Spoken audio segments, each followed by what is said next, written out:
night, my swine. Yeah.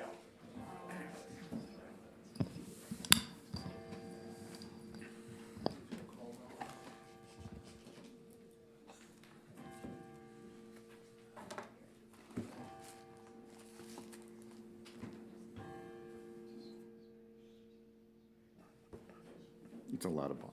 Yeah. Good morning and welcome to the Berry County Commissioners Committee of the Whole meeting for August 20th, 2024. If you would please stand for our Pledge of Allegiance. I pledge allegiance to the flag of the United States of America and to the republic for which it stands, one nation, under God, indivisible, with liberty and justice for all. You may be seated. Reports from state and county officials. At this time, any state or county official who would like to update the board may do so. No state or county officials present want to update the board. We'll move into public comment. At this time, any member of the public wishing to address the board may do so for up to 3 minutes.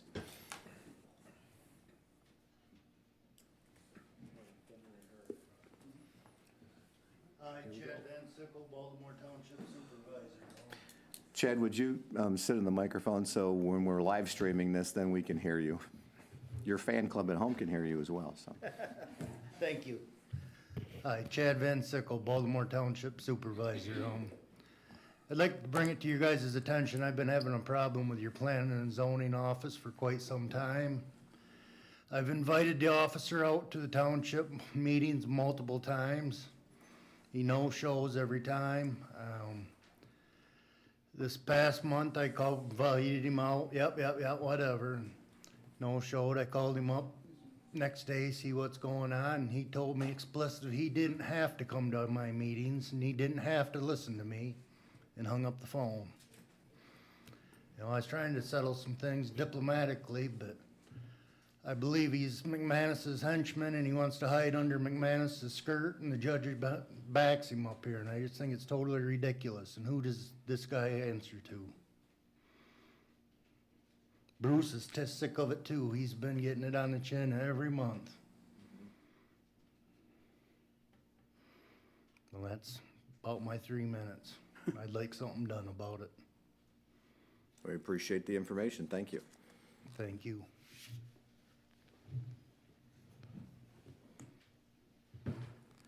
Additional public comment.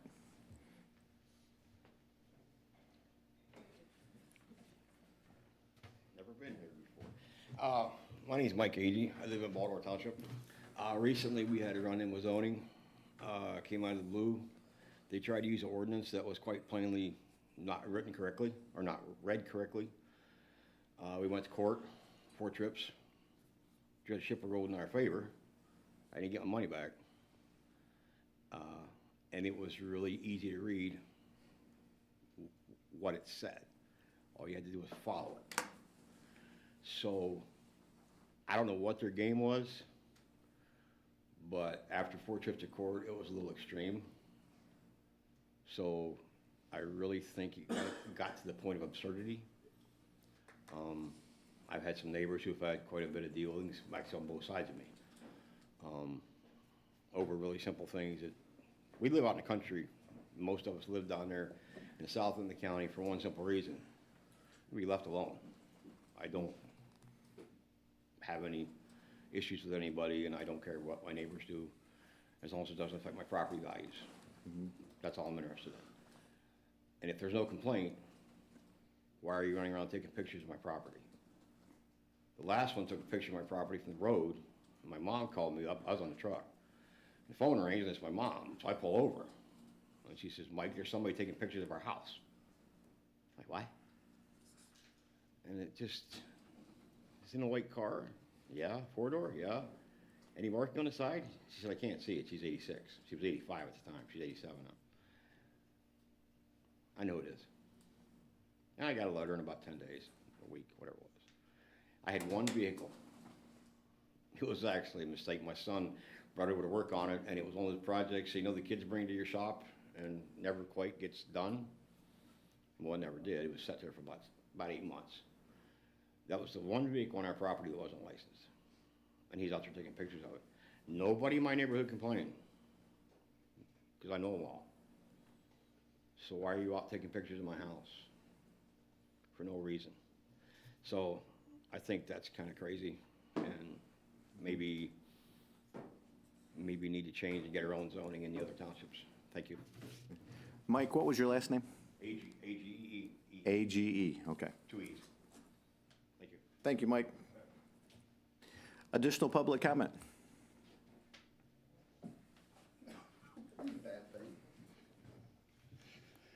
Jim Dahl, Berry County Drain Commission. Mr. Doster raised a number of questions last week concerning a drain project. I know I thought I would reach out, Joe Cleany and I got to talking and wondered if the commissioners, you guys are all going to be on here for the next 4 years. Well, Mr. Doster won't, but Marcia will. I wondered if you guys would want us to do like a Drain Code 101, kind of go over the basics of it. I know Dave's been to Board of Determination, John's been there. Catherine was quite involved in Duncan Lake too. I just thought, I talked to Doug Kelly, he said he'd do it free, which is a good price. And he's actually done it for 3 other towns, or 3 other counties, so people could understand how everything works. So just throwing it out there if you guys are interested. My thought is later this fall, I guess you'd call it, if Marcia is available and Mr. Dosser's still here, you know, we could do it for you guys either at one of these meetings or the fifth Tuesday if you want to come in. I don't know if I would hope the public would be interested in it, but because we got another petition this year. We've had 23 of them turned in since I came in 2017, so it's not an issue that's going to go away. So, all right, just a thought. Thanks. Thank you, Jim. Additional public comment?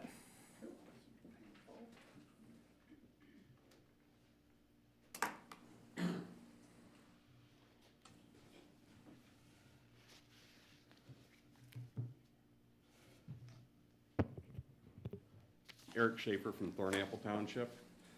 There was an article that was ran in the Sun and News and the Hastings Banner that said Thornapple Township actually approved the mid-villa TIF. That isn't accurate. What we approved was a resolution for tax increment revenue sharing. So it wasn't in regards to the TIF, and I just thought it important that the commissioners know prior to next week that we did not approve the mid-villa TIF. And we just simply, we don't have the authority to do that, and we have no role in that TIF. So Eric, you're a trustee? I'm the supervisor. You're the supervisor, okay. And they approved a revenue sharing agreement? Okay. And that's to hold the township's emergency services funds from this project. And you're saying that you don't have the authority to? We don't have any authority in this mid-villa brownfield TIF. Okay, but that was voted on unanimously by the board to approve that agreement?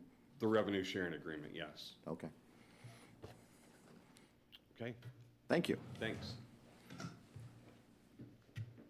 Additional public comment?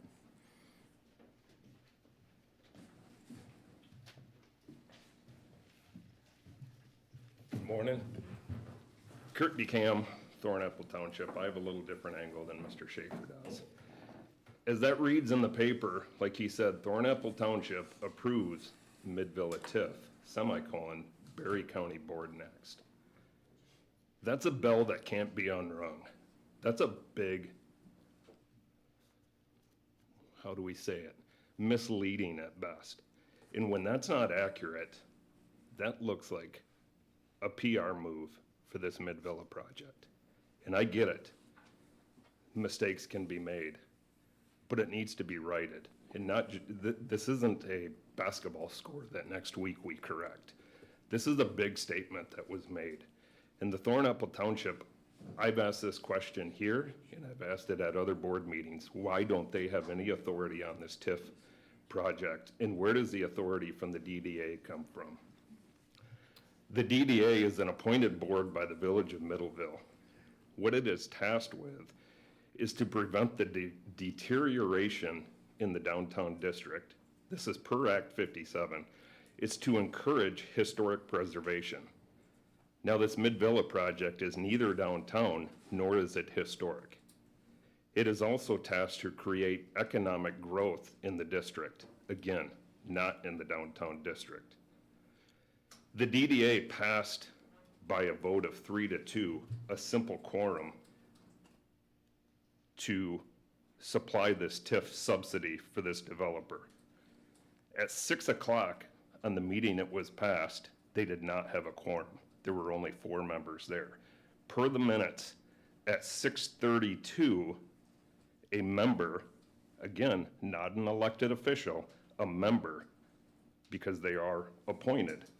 At 6:32, a member walks in, immediately followed by this 3-2 vote approving the TIF funding.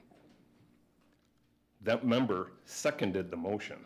Now, I've been to enough meetings to know you can't walk in and immediately understand the flow of how the meeting is going. Something here isn't right. I don't understand, again, as a taxpayer, how my taxes are being leveraged for a private project. It doesn't make sense to me. And I hope you take that into consideration. I'm going to yield my time. Thank you, Kurt. Additional public comment?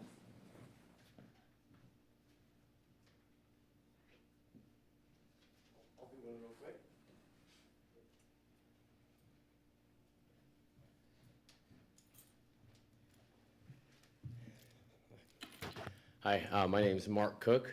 I'm a Colorado citizen just traveling through here. I appreciate the time here. Beautiful place, by the way. I've spoken to a lot of commissioners' courts. I'm a cybersecurity and forensics expert and an election subject matter expert, and I'm traveling trying to help fix the misinformation, disinformation, and get down to the real crux of how do we fortify our election systems. So I'm here for several days, and I'm happy to answer any questions, spend any time with anyone that wants to go through realistic solutions. I'm at your service. So just want to let you know that. Okay. If Thank you'd you, leave guys. us your card, that'd be great. Oh yeah, I'll have my phone number. I'll give you, I don't have a card, but I do have my information. I'm happy to share it with anyone that's curious. And I'm going to be here for a few days anyway. So thank you all very much. Thank you. Additional public comment? Going once. Okay, we will move ahead. Next on our agenda, approval of the August 6, 2024 Committee of the Whole meeting minutes. The chair would entertain a motion for approval of the August 6, 2024 Committee of the Whole meeting minutes. So moved. Support. Motion by Colton, support by Hatfield for approval of the August 6, 2024 Committee of the Whole meeting minutes. Discussion? Hearing none. All those in favor, say aye. Aye. Opposed? Thank you. Budget appeals. We're at our budget cycle where we are now putting together the kind of the finality of our 2025, our proposed 2025 budget. At this point, we usually, after we get all the feedback from all of our different departments, if there's questions or if there's something that needs to be discussed or revisited, we allow for appeals from those various budgets to come in. So today, we have 3 budget appeals. We're going to start with the Berry Conservation District.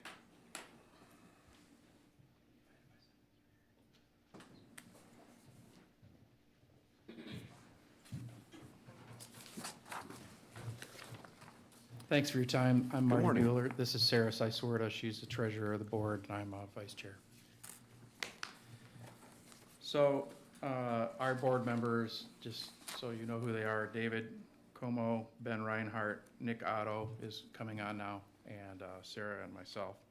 And we were looking at budgets. Sarah's been working with our accounting group a lot. And over the last 6 years, you know, back before the pandemic, 2018 was kind of like the last major increase we had, but in that time period, since then, As you know, we've all experienced a great increase in costs, and, you know, the day-to-day business that we have to spend has gone way up.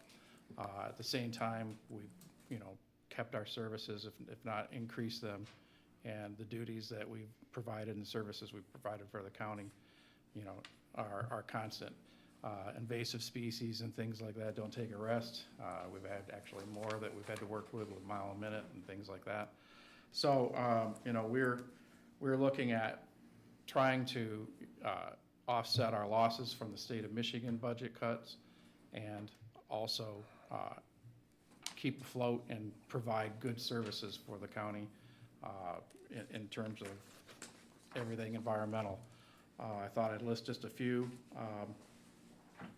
You know, we work with the recycling programs in a lot of the townships and county. We do invasive species remediation. We do, you know, not just education talks about it, but boots on the ground kind of fighting the different invasives directly to keep the county's environment as solvent as possible. We work with the farmers in collaboration with different ag environmental issues. We do all of our native plantings and planting trees. We provide that for our citizens. We're a resource for all our constituents in this county in terms of anything environmental related. Those services by our experts that we have are free and available. We do forest consultations. We have that expertise to do that. So this service that we have is, in our opinion, it's why I'm involved in it, is that it's crucial to maintain our environment. And as a board member, I'm just concerned that we aren't going to be able to be as effective if we don't have an increase. And we asked initially, you know, we were getting $32,500 from the commission, if I remember right. And we were asking for double that. I think that, you know, if that was too much to do, then, you know, we could find some happy ground in between to try to maintain what we're doing. So we're open to any kind of adjustment to that. But right now, I just hope that we could consider some type of, you know, alternative to that, because we're a little worried about maintaining our services at this current level, if not improving in the future and looking down the road as we step into the next couple of years. I know for me, one of the things I am most kind of encouraged about is, you know, in order for us to be able to seek state and federal funds, we have to have enough staff power to be able to write those grants and to be able to administer those grants. There have been a lot of environmental problems that have been popping up in Berry County that we really don't have the capacity to address in the short term or the long term. You know, some of the big ones that right now we don't have state and federal grants for, but I know are huge problems that I know need to be addressed, are things like E. coli. Charlton Park, the public beach there, was closed for 21 days this summer already, and may be closed longer because we're not out of that E. coli peak season. Tyden Park, the beach there, it's not really a beach, but people use it as a beach. That was closed for 12 days this summer because of E. coli. There was a toxic algal bloom over at Charlton Park already this summer, and they're not the only lake that has those. When you have some of these longer term environmental problems, you have to think about, like, what can we do to work with citizens, with farmers, with, you know, some of the folks around the county to try and address them, to bring in state and federal funds to help fix some of those problems. In order to write those grants and have the people to do that, you need to have the capacity to do that. And we're really tight on actual, like, human time to be able to go after those state and federal funds. Yeah, and we're not just addressing I mean, with some of the grants that you get, you have responsibilities towards those entities, whether they be federal or state or whatever. Well, we also take care of our people in this county. We don't just address, you know, programs that way. We do things for you. And so that's where that extra funding comes into play. And I really like the fact, you know, when I was teaching here in Hastings, I could call down to the conservation district and whatever we needed to collaborate with the schools, they got it, you know, so. And I say it's confusing now, because it was then, and now, and I was at the schools, but now I'm on the Conservation District Board, and part of that was because I appreciated the collaboration that we got and the support we got in the school systems. So it's not just, you know, us going out and getting the job done, boots on the ground, which makes us unique, but also, you know, the resource that we have. And I don't want to see that be diminished in any way. When she was talking about the waterways, you name it, forest, ag, water, you know, any kind of environmental issue there is, recycling, et cetera, we've got a finger in it somehow. You know, we're there to support somehow. And, you know, that's a big task. And so the people we have are really good at their jobs, and we want to keep supporting them in that. I also think just being able to maintain some of our employees that we have. Yeah. We have had a lot of folks who, you know, we need to be able to pay them at a rate that's competitive so they don't jump ship when something better comes along. And right now it's a hard thing to do if the funding is always like stagnant. Yeah, they got to worry about themselves long-term as well. And in this market, it's hard to get good people, as everybody's been saying. So we're fortunate right now. Any of you have questions for us? What is, on your total overall budget, what are your current revenues right now? So a lot of it is state funding. We have some local revenue. We do have contracts. So a lot of it is related to invasive species removal. So there are several invasive species contracts that we have. We have a grant for, it's called the Collaborative Invasive Species Management Area. And so we service Berry, Calhoun, and Kalamazoo counties. And so we have some grants through the state that help with those. A big chunk of it is for mile minute weed, which is a invasive species that right now is mostly in Calhoun County, but is called mile a minute weed. It reminds me a lot of kudzu. It grows super fast. It's a viney type plant. It isn't woody, but it's an herbaceous plant. So that is a big chunk of it. We have some other invasive species that we have funds coming in to support that. We have a MyCore grant, which is basically it's like a water quality sampling grant that helps us look at water quality. We have a forestry assistance program grant that supports some of our foresters' work in the county. We have a recycling coordinator person who we have funds coming in to support that. But the vast majority of our revenue coming in right now is related to invasive species management, because that's been what some of our grants have been, that we've been able to successfully write and support in recent years have been related to that. And that long term of the list of the agency, some of you might have heard it, is an acronym called SISMA. So if you've heard SISMA and wondered what that was, that's what it was. Okay. Do other counties have a budget line item that are also Yeah. in So that district? it varies by county how they do it. And I would say there are some counties, and I know Jamie would have a better idea of how much all of them do, but it varies. We're kind of what I would say middle to bottom of how much county funding most counties do. There are some who give between $60,000 and $100,000 a year to support. Basically, an executive director and an office person is mainly what I think a lot of those funds support.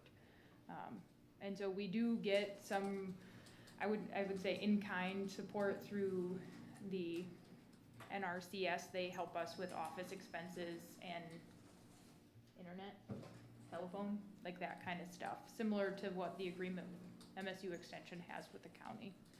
So. Okay, what would this, you're requesting basically to double your budget, at least the county's share of it from 32.5, what it is currently, if I'm not mistaken, to 65,000. What would that money be used for? Pretty much just towards staff time and being able to allow us to have, so right now we have an executive director and we've been contracting out some accounting. But to try and add some more staff time to where the district is and to also cover some of the stuff that we haven't been able to cover well as far as inflation-related kind of increases. Yeah, and we also had like some items that we had to shelf.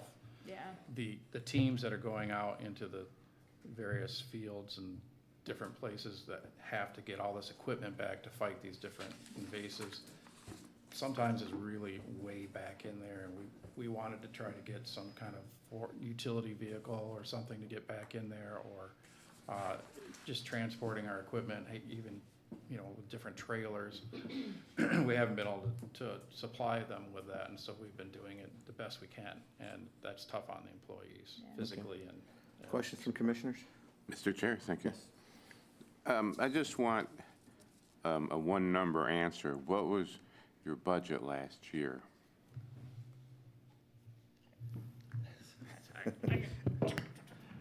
From the county or overall? Overall, what was your overall budget? Our overall budget, I believe, was 300 and, on the verge of 380,000, if I remember correctly. Now, is that revenues or expenditures or both? That's the overall budget, Okay, good. It gives me an idea. Thank you. yeah. And I don't have that right in front of me, so I might be off on that a little bit.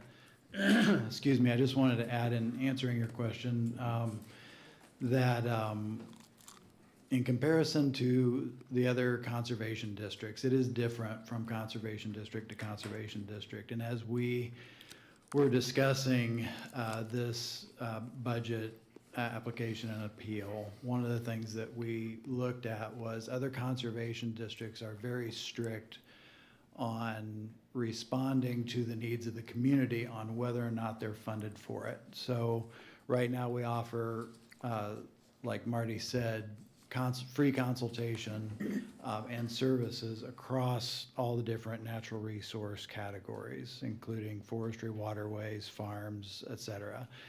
And other conservation districts, if they don't have funding that pays for that from the federal and the state, a lot of this funding is project specific, they won't offer that consultation or that service, and they definitely won't offer it for free. We do at the Conservation District here in Berry County. And this money specifically would increase our capacity to respond administratively to some of those issues that we don't have funding for. And that's why we wanted to ask for an extended budget on this. Does that make sense? I can give you the exact number, so it's $365,460. Perfect. And that was revenue or expenditures? That was the revenue, and then the expenditures, like, pretty much match that, where there's, I think, a net income of $353. So you had a balanced budget or a little deficit or? We pretty much, like, because of how we do it, we don't necessarily have a balanced budget on any given year, because not all of our grants match our fiscal year. So usually we're waiting on income to come in. So that's one of the other things I think this would help with, is often we're trying to make payroll before some of the reimbursements have come in from the state also. Yeah, some of those grants are wildly different in when they line up and when they get provided and their timetable compared to what our need timetable is, and you just gotta live with it. You try to maintain a certain percentage of fund equity? We have tried, it doesn't always work 100%, but we try to keep what I think of as, I don't know if you have a certain percent that you're trying to get at for what's in the bank, but trying to have enough where we have enough to cover payroll for probably about a month. Mm-hmm. Additional questions from commissioners? Commissioner Smoker? You said that there, if I heard it right, there was state budget cuts. Can you tell me what them were? Do you want to talk about it, Jamie? Yeah. So this year, there was a significant move on the state level to decrease the funding that was available to conservation districts. That just within so many weeks ago got resolved, and we were actually able from the state level to keep the operational funds the same. But that conversation remains on the auction block. There is a perspective in the state that conservation districts have outlived their usefulness and that they are not worth funding at the state level. And so they have been cutting back some of the funding or attempting to cut back some of the funding that's available to us. Our opinion obviously is that we have not outlived our usefulness. We are one of the only pieces at the county level, local communities controlling where the federal and state money goes to resolve these natural resource issues. And that in itself makes us pretty valuable at the local level. And so one of the pieces that I've learned in this position over the last 15 months is that taking that role and listening to the people on the ground in your community about what the natural resources, the issues are on the ground and where they want to see that money go.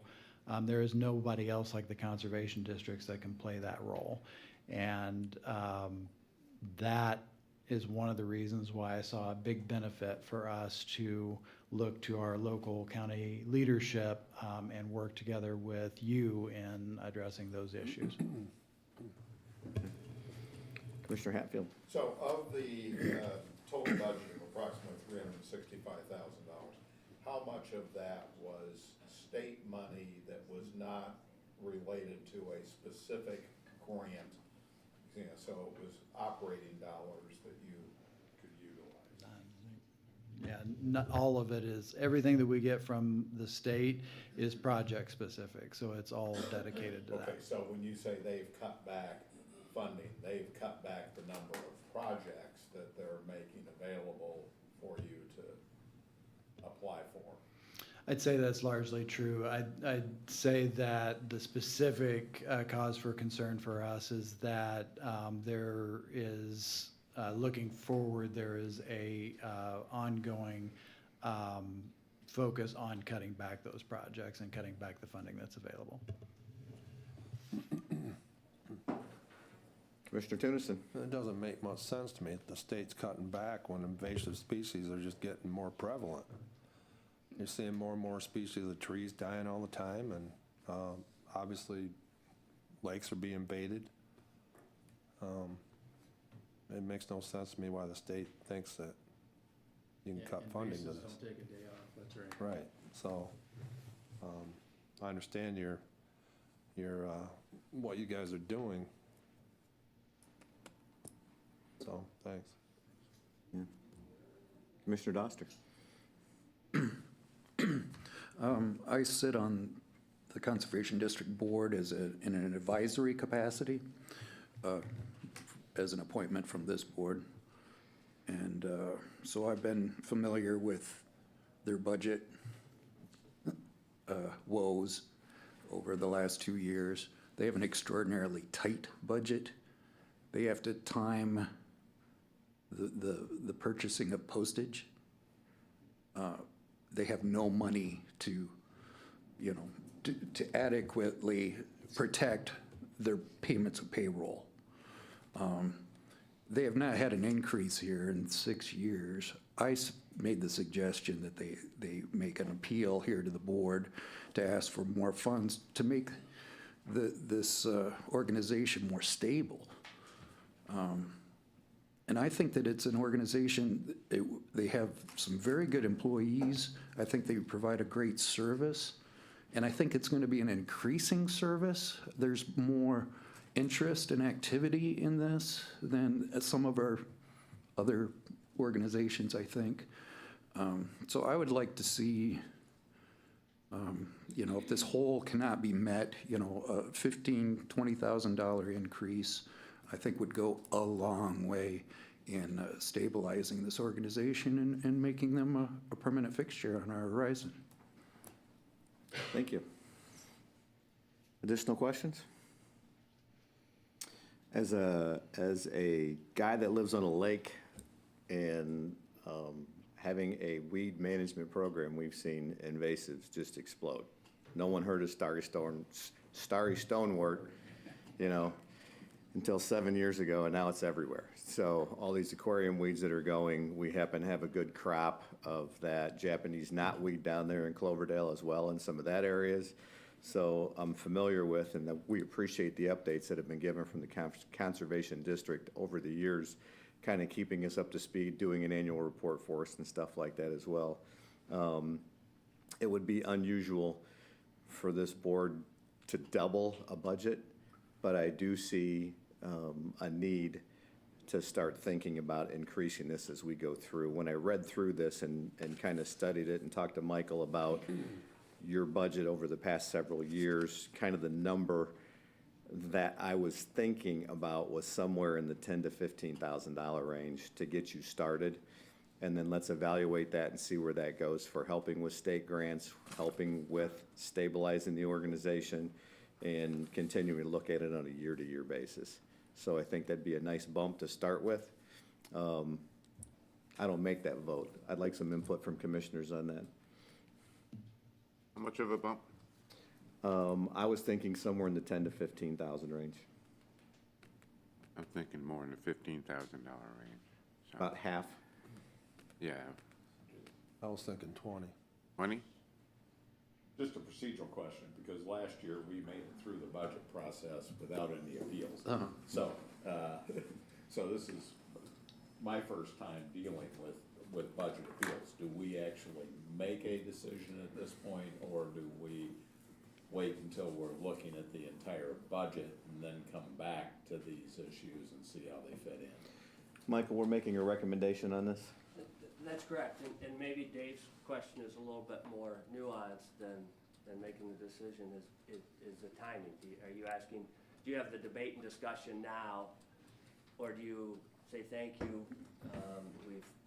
until you've heard everybody's presentation, and then go through the budget, and then that's really up to you. There is no right or wrong to it. To your point, you haven't had appeals in quite a while. Certainly, if you want to have the discussion while it's fresh on your mind, while they're here to answer some questions, if you may, and talk about what you think you might be wanting to recommend, you can do that, just understanding that, right, there's another step, and that's when you actually have the discussion after everybody's made their appeal, and sit with me to talk about, all right, how do we fund this? You like the concept and the idea, but then can you actually find the revenue or find the funds? I think you can do it either way, so I'm taking the long way around, but I think that's up to you. That's exactly my point. I'm sympathetic to what I'm hearing. I would like to see if we can't find a way to provide some additional funding, but it's very hard for me to make a decision, any kind of a decision without looking at the whole package. Big picture. So. And I agree with that we just haven't done budget appeals for a while, but I think we've done that before where we've heard the appeals, we've gone through the entire budget at the end of this with Michael, and then we make recommendations as to how to change them and how to fund them. So we'll do that.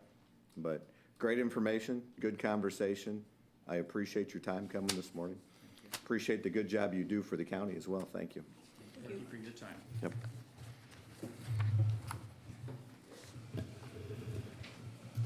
So keep those notes and that information handy. Next up on our budget appeals, Cindy White and Sarah VanDenburg. Sarah is actually out attending the Michigan Association of County Clerks Convention this week, so she's not here with me to support this request. I too am new to the appeal process of a budget, never having worked with a budget before. But I did hand out to all of you a packet to just kind of give some information and educate you on the structure of the county clerk's office. Those of you that are on the Personnel and Human Services Committee are aware that the county clerk and the courts have entered into a partnership agreement. It has a tentative start date of September 23rd of 2024. So there's also a copy of that agreement in your packet. This partnership's on the forefront of what's to come in the future with the courts. Other counties already operate in such a manner where the courts handle their own cases and the clerk focuses mainly on elections, vital records, CPLs, and all the other matters that are required to be executed by a county clerk. So when I was offered this position, the issues involving the courts and the county clerk were discussed because it's not something new. The disconnect and the attempts at resolution have been addressed since the Judge Fisher and Clerk Smith era, a lot on into Pam Jarvis and Pam Palmer and other judges. So I was offered the position because of my work ethic and my organizational skills. But I did not, however, enter into a partnership until I could see for myself what the concerns were and see if we were able to discuss, so I could discuss it with seasoned employees, the workings of the office, be able to observe the foot traffic and the work product that comes out of the county clerk's office. I already knew what was required from the court side, which is very demanding with all the changes and mandates that come down. But again, having an election 3 weeks into my appointment and addressing the 9-day early voting and the February presidential primary, I quickly learned that my efforts had to go to elections. And as Chair Jackson informed me, I am the chief election official, so it took top priority to make sure the elections were on task.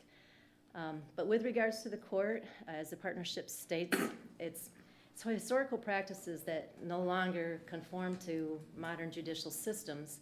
It used to have the keeper of the records. It was established because they ran in circuits, and so rather than take the files to every circuit, the county clerk was the keeper of those files. But that's no longer applies with the advent of the single county judicial courts. So the staff hasn't been just the keeper of the records. They actually process court files, they work with the judges, and so the court needs to oversee the employees who are handling those day-to-day processes and to be involved with what the clerks are so that they're up to date with all the mandated changes and also so that they're all operating under the same direction from the courts. So you don't have several different employees doing different things in different offices and then comes down to the county clerk. So in your packet, I also kind of included, like I said, Sarah is at the Michigan Association of County Clerks Convention, and it's a hot topic already being discussed because the State Court Administrator's Office is currently conducting a weighted caseload study to see how they can gather information to take to the legislators to see how SCAO can fund court employees. So they're looking at taking those court employees anyway. If you're working on court things, then SCAO wants to be able to oversee them. Same thing in those minutes, it mentions the jury reform. The state's looking at going to a statewide jury management where jury board's always been part of the county clerk. So this partnership just kind of shows that we're ahead of the game in preparing what's likely to happen down the road. And what I have observed since being in office for 9 or 10 months now is the foot traffic in that office. Actually, in the back of your packet too, you'll see where we've done a 1-month study of all the walk-ins and what's just county clerk duties and separated out with court. It's just overwhelming of what you see come in. So in the proposed budget, because it's based on the way the office is set now, it says that it's approved the 4 full-time positions. It lists 4 deputy county clerks, but with the partnership, we're going to be giving 3 of those employees to the courts because that's what the weighted caseload study showed, that it actually takes those 3 employees to be able to handle civil, domestic, criminal cases, PPOs, and et cetera. So to accommodate for the loss of those 3 clerks, we are just asking in our budget proposal to take a part-time position and make that a full-time position. So Again, that position right now, we call it our CPL position because they are mainly responsible for processing the CPLs, which that has actually increased over the years. And so that is a funding that comes in with the CPLs. And again, I'm not as familiar with the budget, being new to this whole process, or the revenues and the expenditures, but I did include, like in 2022, $193,542 was transferred out of that CPL fund and appropriated to the Indigent Defense Council. So there are funds out there that are being generated from the CPL, and if there aren't enough funds to take that part-time position and make it full-time, I'm just asking that we consider looking at the general fund to see if that can't pick up some of it to be able to fund a full-time position. So, again, just to kind of reiterate, we're just asking to take that position because knowing the workload and the mandated changes in the clerk's office, it really warrants. In the past, my predecessor asked for 2 additional staff members. She was awarded 1 position, but that position took place of the payroll position that left when payroll went to administration. But it only took payroll, it didn't take the rest of the job. So that position was filled for that. So there was still a need for a second position. So there has been previous requests, even before the court partnership, that the workload that goes through the county clerk's office. So a full-time clerk is being requested because of the ever-changing load, and some of the changes to be aware of, as all of you know, the updates in the election laws and procedures have changed significantly. Staff needs to be trained and educated to inform candidates, because you get asked a lot of questions. We want to make sure that everybody is on top of the current legislation. In fact, again, Sarah's at the convention right now, and the Bureau of Elections has informed us that we have to now have 2 certified election workers because the county clerk can no longer do post-election audits, where in the past it was always the clerk who would go if somebody's being audited. They're removing that out of that circle and keeping 2 clerks to do that have to be certified. We also have, in regards to vital records, the state's going to, in October, they're migrating to a vital records management, to a 1 registration platform. This is going to require training and additional uploading and data entry by the clerk, but it also requires certification. So in order for a clerk to be working on vital records, they have to be certified. So that's going to involve continuing education of staff to keep on top of all of the requirements for vital records. So between all of that and asking for just a part-time position to be made full-time, I would hope we could take a look at the general fund and the funds generated from CPL processing, that we might be able to have a full-time position, leaving us 2 full-time clerks in the clerk's office to be able to handle constituents and questions from candidates and the processing of affidavits and all the good stuff that you guys all just had to go through. So, again, so if you have any questions for me, again, I apologize. I won't be on top of what these guys were with budget numbers and things like that, but just on the surface, I would hope that picking up a half-time position to a full-time was something that we could consider. Questions from commissioners? Commissioner Smoker. Thank you, Cindy. Can you tell me, or Michael tell me, what the balance is in the CPL fund?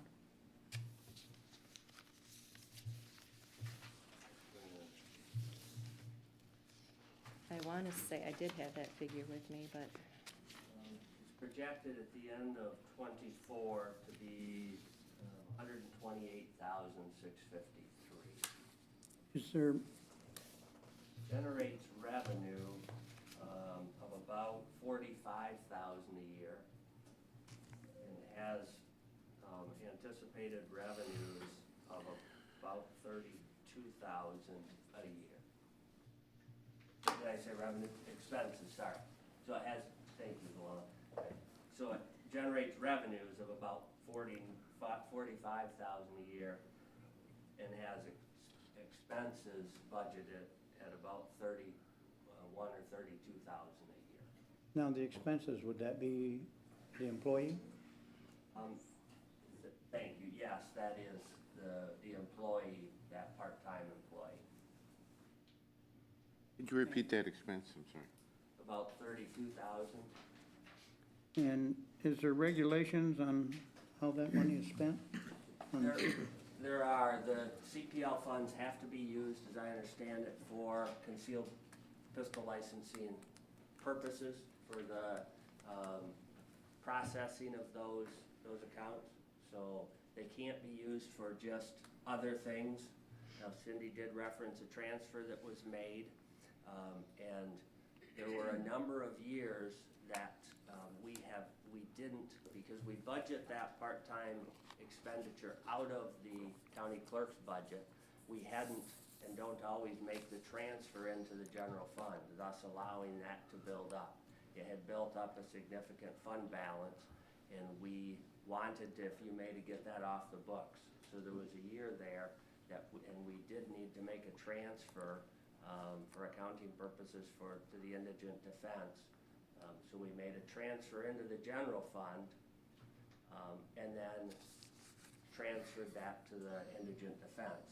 It was not transferred per se to the indigent defense. We did not use those funds, much like ARPA, if you want to think of it in that sense, right? We transferred those funds into the general fund under the lost revenue category. They were now general fund funds to be used for whatever you wanted to use those. So you chose to then transfer those out to seed, if you may, a corrections facility and sheriff's department construction fund. In this case, we did the same thing. We transferred those funds in under previous year's expenditures for the CPL position. They were then freed up and we had to use those for another purpose. It's a long way around to explanation, but hopefully that helps. Yes. One more question. Cindy, in your estimation, in the time you've been there, does the 3 people going to the courts, is that 3 full-time people, or did they spend time in the clerk's office? We're very fortunate that the 4 clerks that we have can all cross over and help each other out. We do have 3 that are very specific. We have like a criminal clerk, we have a civil clerk, and we have a domestic clerk. So those are full-time positions handling court matters, but they also will cover if somebody walks in with needing a CPL, or somebody comes in and they want to file their affidavit of identity. They could all cross over and do that. So, which is part of why the weighted study, caseload study for SCAO showed that there are definitely three full-time positions doing court work, but they all cross over. Because the other thing, mentioning those 3, also part of court work are going to be personal protection orders. And we had a weekend where it was a holiday weekend, families were together, and we had 12 PPOs walk in the door on Monday morning, which took all 4 of the clerks working strictly on PPO. So my vital records clerk had to be working on PPOs, as did the other 3 court employees. So if you'd have somebody come in and want to know how to file their affidavit of identity, or want a form for filling out their signatures, it's going to be, down the road on what those 4 clerks that are really doing court work are doing. So logistically, we're looking at actually separating court side to the south and the clerk side to the north. So when someone is coming in with, a very specific question with court-related, they can be taken care of by the 3 people there. Our concern with not having a full-time person on the county clerk side is they're gonna be walking in and we'll have 1 clerk left to be able to handle from the 4 that were there before. Okay. Questions? No question. Over here. I got one. No, I've been in that clerk's office numerous times, and it's a busy place. And That's I've what I seen- found when I've I came seen- in, is I've like- seen 3 different people at talking to three different people. So I can see where one person, part of the day, being there by themselves would be overwhelming, so. And that is a And that's the concern only with, thing that I can make an observation of is that I think one person, especially if you had two people there in the morning, but then the part-time leaves, you only have one, they're gonna get overwhelmed. and then, of course, the concern, someone gets sick, and what do we Well, do? that's another We have problem. somebody Or wanting to take a vacation days, vacation, yeah. and we can't allow vacation because we're gonna be down to just one person. And they won't be able to cross over anymore, right? Once they make that move over Right, on the once court we make the side. move to the court, but I do intend to have, we have an accounts payable person, the CPL person, an election, or I should say vitals person, and then you'd have your first deputy. Those four would be able to all cross-train and all be certified to be able to do any of the work. It's just that first deputy is going to be called out to do election training, called out to do election, post-election audits. Same thing with the clerk. She'll be up here doing meetings or doing subcommittee meetings. So it starts leaving you very short-staffed in that office. Which is why when it was first being considered with the courts, that half-time CPL position made the most sense economically to make that a full-time position without too much of an impact on hopefully the general fund or the CPL fund. Going from full-time to part-time? No, other way around, part-time to full-time. Part-time to full-time, about $40,000 a year in additional I believe costs. that's what, Commissioner Colton? Thank you, Mr. Chair. I wanted to ask a little bit more about this CPL budget. And I noticed you had 68 CPL walk-ins and also 68 marriages. I don't know if that's, I saw that too. I told my husband, I said, this does not look very good. do they come for both? I mean, I know, it's not a package deal, no. but more seriously, so you had this revenue of 45,000 with 68 CPL walk-ins, and like that comes out to $661 a person. There are obviously other revenue. Like, how much do you charge someone that's applying for a CPL? Well, there are different fees, and again, I'm sorry, I'm not as familiar with numbers, but there's different fees for if you're applying for a new license or if you're renewing a license. It actually costs more if you're renewing a license than it does to apply for a new one. But I'm sorry, I don't know those figures off the top of my head and what it costs to come in for a CPL. But other than because I've gotten CPLs before, it wasn't that expensive. But is there other revenue that comes aside from people's fees for the CPL? From the clerk's office, there are, like your birth certificates, your death records, all of the vital records, there are fees involved with that. But back to, I'm sorry, but back to the CPL though. You know, that budget, is that mixed in the $45,000 revenue? Is that mixed in with these other things, or is that just CPL? It's strictly CPL. Yeah, so other than people paying their fee, is there some other revenue that comes in?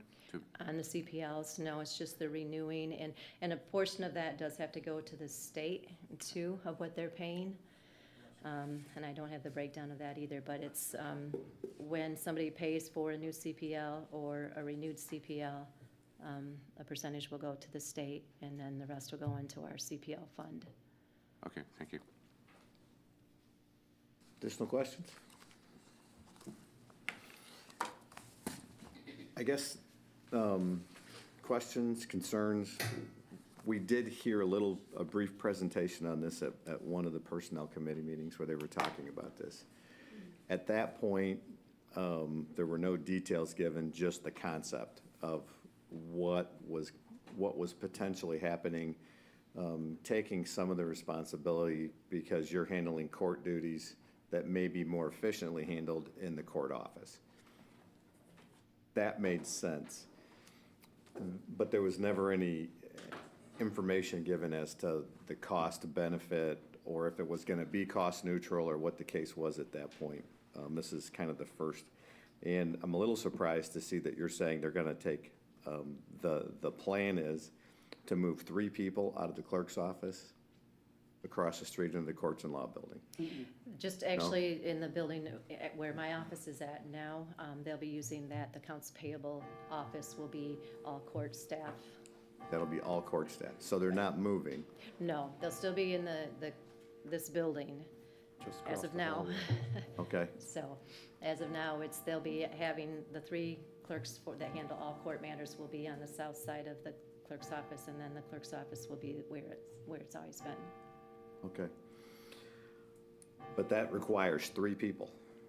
It does, and even that, it's going to be tight. It's going to be asking a lot of the staff, because even a 4th person, when you could cross-reference, or cross, like if you have, like Bob was saying, or Commissioner Tunison was saying, that office is full a lot, and so you may be the criminal court clerk, but you're gonna stand up and take somebody's marriage license and process it. Same thing with the day we had all of the PPOs come in, everybody was working on them. So you're gonna be going to the court side where they have 3 people now to be handling all of that. So they're gonna be as tight as the clerk's office will be with 2. But I think the separation of the duties, the court's going to find more effective ways to utilize all the staff that they have. Keep staff, not have the turnover that we've had between the courts and the clerk's office, because we can take care of our employees better and train them better and have a little more job satisfaction, so to speak. So there'll be no access to cross-train to utilize people. You're talking about a separation when these 3 people move across the hall. They will not have access or not be available to do any work to cover, even though they're trained in all activities in the clerk's office. They won't be available anymore to Right, help they will out? be court employees, so they will be handled all by the court administrator.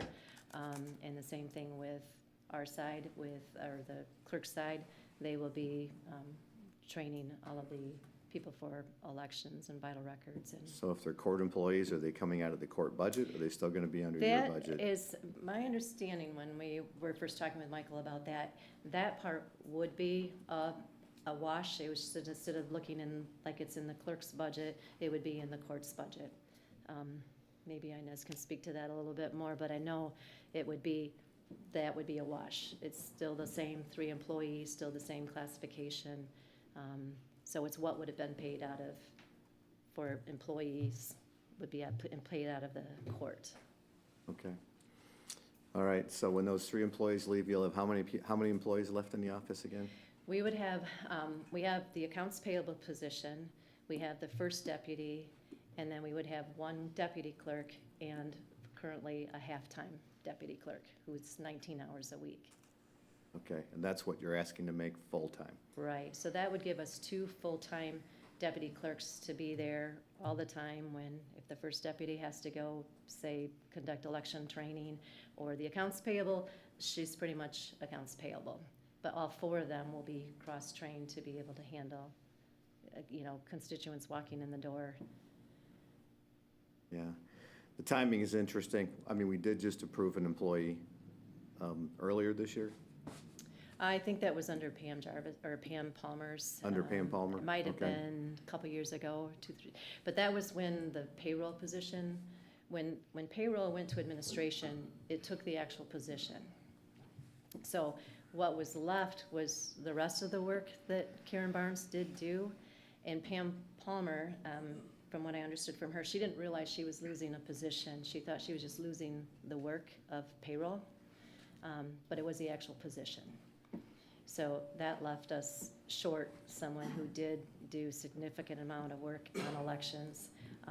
She also did a lot of work with the jury board, or the jury management. So that position, Pam Palmer was awarded to make that position available again. Okay. Additional questions from commissioners? Commissioner Doster? Maybe you can't answer this, but Is the intent then to use the same person then that is doing the part-time to make them full-time? Or were you gonna have a different We position? would have to be hiring. That person is not interested in a full-time Okay. position, so that's a little bit of a downfall, and, All right. but she's not interested in a full-time position. So she's aware of that we would need to be advertising I and see. hiring a new person. Okay, thank you. Okay. Sheriff, did you have a comment? Just how much it costs for a CPL, that's all it was. If you're past that, I can go past it. I'd like, I was curious as to what the cost of the CPL was. Oh, Yeah, the first CPL is $100, and there's a $15 fingerprint fee. That's separate from the clerk's office. After that, for renewals, it's $115, but you do not have to get fingerprinted again. I knew it was something where it's like, it's more, but it's for different things then. okay. If there are no other questions, I appreciate your time and your presentation. Thank you, Cindy. And you have done a fantastic job coming in under fire with elections, with everything you've had to do. So we appreciate your detail and your effort. Our final budget appeal is from Barb Hurless, Register of Deeds. There's Barb. I didn't see you back there. She was hiding. Are you okay, John? Good morning. Morning. Good morning. What I'm here about is the budget that I asked for basically our office supplies, printing, dues and subscriptions, travel. Those I need to have what I actually asked for. If you know me, I'm very conservative, and that is what it's really gonna take to actually fund that office. But it doesn't look like that is what's being proposed. And I can go through if you want me to explain why we need that much money. But most of the stuff that we do in our office is mandated. We have imaging that we have to do, we have labels we have to have, we print many copies, so we have to have toner. But what I'm asking for in office supplies is $4,512. It's just a small difference, but I'm one of those who's right down to the penny. And we need that $4,512. It's the same with the printing. The printing, I went from 500 up to 2,000 only because we are changing registers, we're changing all of our booklets, we're changing all of our stationery, everything. And that is what she's gonna need to change and make the new person's name on that. But that is basically what we're gonna need. The same with dues and subscriptions. You're gonna see that that's gone up some. That's something that we have to have $800 or else we can't have our dues and subscriptions. And it's an extremely important, and we have new staff in that they are able to have all the information they need to be trained, to go to conferences, be a part of the MART Association, a part of the UCOA, a part of the PREA conference, so they know what is expected in that office per statute. Also, the travel. The travel looks like it's increased a lot. It really has, because I didn't actually bill the county for everything that needed to be billed for. When I went to different conferences and stuff, especially in Lansing, I stayed with my daughter, so I didn't have to have that lodging, or I didn't have to have that travel. But that is exactly $3,800 is what we're gonna need to train our staff to be able to go to these conferences and learn what they need to know for that office. Office equipment, repair and maintenance, it looks like it's gone up a lot from $15,100 to $48,200. It's not, it's just being moved from the automation fund over into the line items, so it's a true picture. Ever since I've been registered, and I've been registered for this my third term, and I've been in the office for 25, most of those expenses have come out of the automation fund. The automation fund can be used for that, but it's not practical if there's other projects that needs to be done. And I found out that a lot of things that we need to do in that office, as far as microfilming to meet the statutes, had not been met. So we need that automation fund, just like this last year, we did the track index. We have one half of that track index done. It was $175,000, but it's done, it's back in the office, but we've got one more project that big. So we need to have that automation fund build up so we can do that project, so we can be in the state statutes that we need to be in. But basically what I'm asking is about 4,000 some dollars more to be in those line items, and that's basically all I'm asking. I think it was on this board when you came and asked us to start using the automation fund to cover some of those other expenses.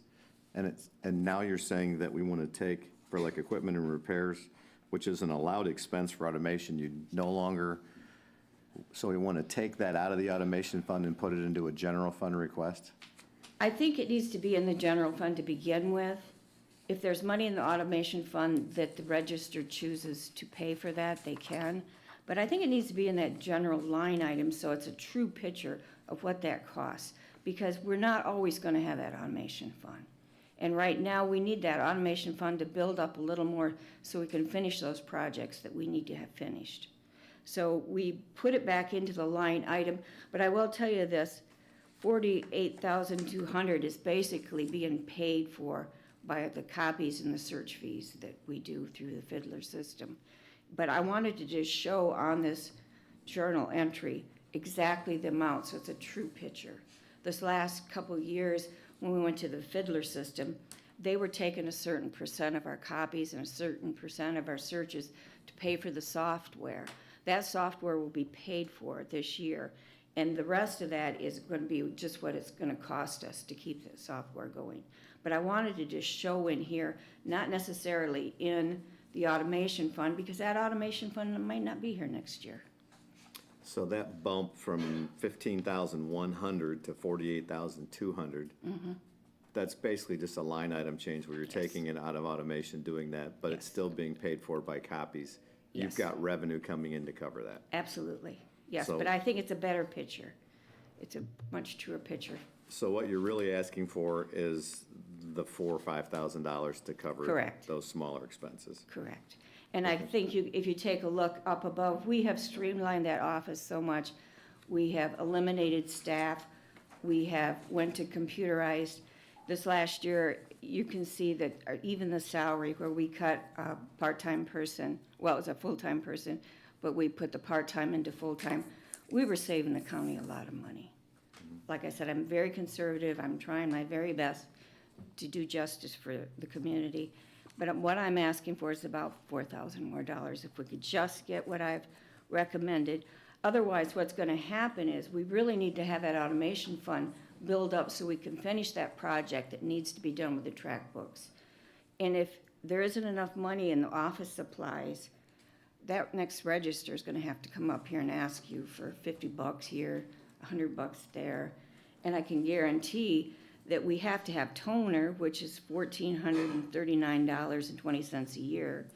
There's keyboards that we use every year that we have to replace because we do so much data entry, and that's about $100. There's labels that we use is about $239. The microfilming of all of our images is about $1,800. So those are all mandated things that we have to have, and that doesn't leave only about $600-700 left. Well, then we've also got the maintenance on our copy machine and stuff. So it's right down to the very penny is what we need. Okay, questions from commissioners? It's a pretty good explanation, so. Oh, thank you. And it was good details, it was good reading. I talked to Michael a little bit about some of the information on there as well, but the key thing was why we were bumping from 15,000 to 48,000, so that makes sense as how It's just a better picture. okay, that's a revenue number, so. Yes, and I will tell you that once our software is paid for, the money that was going, and it'll be this year, that money will come back in revenue to the county. So Okay. we'll be seeing revenue there. So outside of that equipment and repairs maintenance, what was the total amount of the request? Total, it's about $4,092 more. $4,092. And that's just because of increase. One of the things that we used to have was our toner. We had a gentleman that we came in and he got our toner when it was empty, and he'd fill it at a discount rate. Well, he retired, so we no longer have that, and we have to purchase toner through different, which is more money. There's just a lot of things that have gone up, but my budget is right down to the penny. Okay, we'll be discussing this a little later in the meeting, and we'll get an answer for you. Thank you. Thank you, Barb. Ready for recess? Okay. The board's going to take a 7 to 10 minute recess, and we'll be back to start with our agenda with Meshia Rose.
board will come back in session. Next on our agenda, Meshia Rose with the 2024 L429.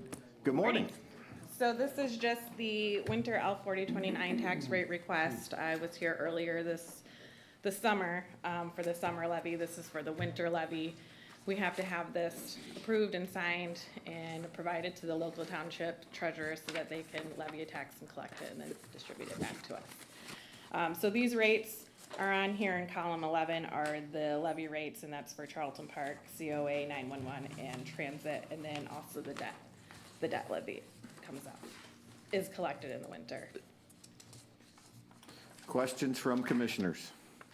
You've seen these come across your desk now for a couple of years, so these are all pretty familiar to us. Meshia does a great job of making it readable, legible, and understandable for us, so, and we appreciate that. Yeah. All right.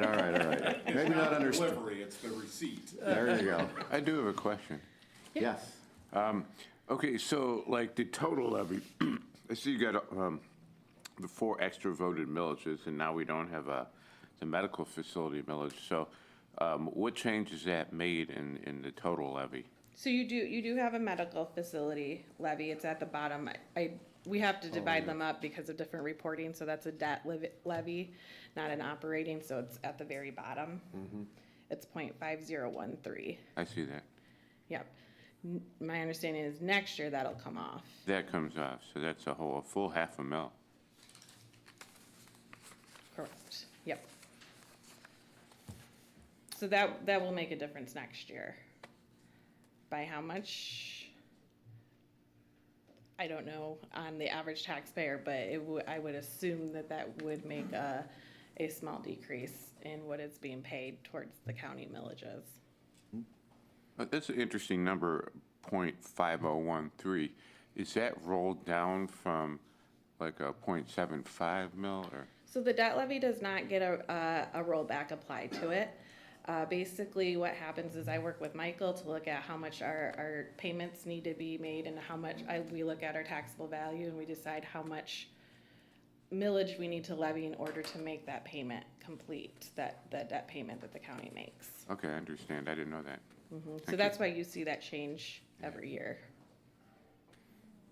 Thank you. Additional questions? The chair will entertain a motion to recommend approval of the 24L-4029 tax rate request for levy of winter property taxes to be signed by the chairperson. Mr. Chairman, I recommend approval of the 2024 L-4029 tax rate request for the levy of winter property taxes to be signed by the chairperson. Motion by Hatfield. Support. Support by Tunison. Discussion? All those in favor, say aye. Aye. Opposed? The motion is approved. Thank you. Thank you for sitting with us this morning. Sorry that took a little longer than we thought, but. Next up, Dave Pelon. There he is. Good morning, David. Good morning, Commissioners. Long time no see. Yes. Got to be friends there. That's right. So, I'll try to make this quick. This is you see me before you every year about this time. The state requires that we submit our child care fund annual plan and budget for approval to DHHS. Obviously, before we do that, we bring it before the board. In your packet, you'll see program descriptions for our home intensive care program, wraparound, Youth Service Bureau, CASA, et cetera. You'll also see our overall budget summary. As far as changes for this year, not too many changes. I did have to modify our program descriptions a bit to meet the new legislative requirements. Statute goes into effect October 1. That requires several new screenings, risk needs assessment screenings, detention screening, diversion screening, et cetera. That all requires training and purchase of materials. So I did include that in the budget.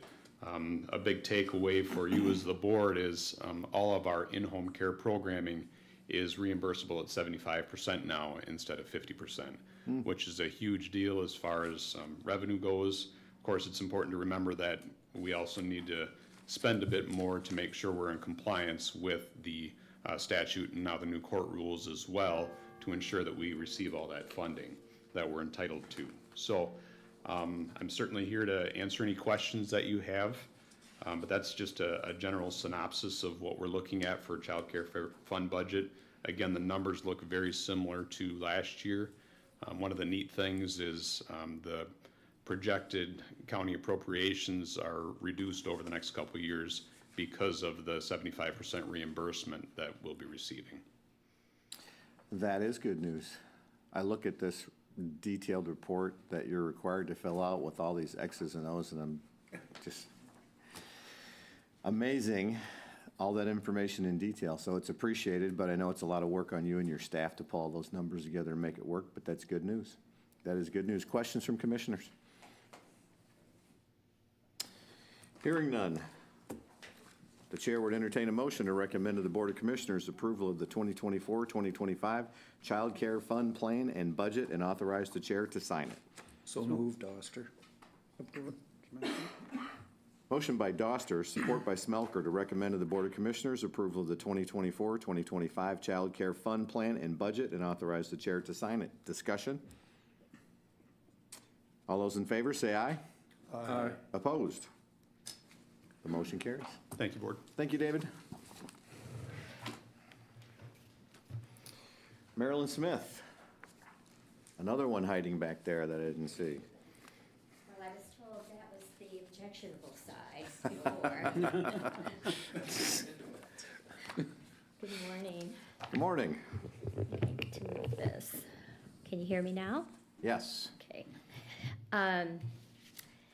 Well, it's been instead of a long day's journey into night, we have a long night's journey into day because we finally got our grant agreement since January. And we're here to approve it and to approve the new county administrator being the certifying officer and authorized signer for the grant. And also the program income public hearing that we need to set for next week. For next week, okay. Okay, like I said, this is what we were working on, the $200,000 at the start of the year. We've been working on this and kicking this football back and forth between us and them and what they want and the details. And we finally got some agreement to move forward. We received it last week. Only 8 months, wow. The speed of government. So, okay. Questions from commissioners? Okay. The chair would recommend to the Board of Commissioners approval of the MSHDA Chill CDBG grant agreement at the regular meeting of the Berry County Board of Commissioners on August 27th, 2024, and approve the authorized signatory from a housing improvement program guidelines. Someone like to make that motion? So moved. Support. Motion by Colton, support by Tunison, to recommend to the Board of Commissioners to approve the MSHDA Chill CDBG grant agreement at the regular meeting of the Berry County Board of Commissioners on August 27, 2024, and approve the authorized signatory from the Housing Improvement Program guidelines. Discussion. All those in favor say aye. Aye. Opposed? Well, that was easy after all that wait, so you know. Well, it took 8 months, but thank you very much for your 3. I appreciate it. Now, next up, the next request is to schedule the public hearing. Right, for the program income. That's a separate item. All right, did we have this scheduled earlier? Did we do this earlier, but we had to redo it? Is No, that this one we did not have to redo. Okay, so this is a new, This is new. okay. The chair would entertain a motion for approval to schedule a public hearing at the August 27th, 2024 Board of Commissioners meeting at 9 a.m. for the CDBG Emergency Home Improvement Repair Program and to recommend approval of the Emergency Home Improvement Guidelines after the public hearing. So moved. Support. Motion by Smelker, support by Hatfield for approval to schedule a public hearing at the August 27th, 2024 Board of Commissioners meeting at 9 a.m. for the CDBG Emergency Home Improvement Repair Program and recommend approval of the Emergency Home Improvement Guidelines after the public hearing. Discussion. All those in favor say aye. Aye. Opposed? The motion carries. Thank you all very much. Thank you, Marilyn. We will see you next week. Indeed. Next up, Michael Brown, come on down. get to say that much longer.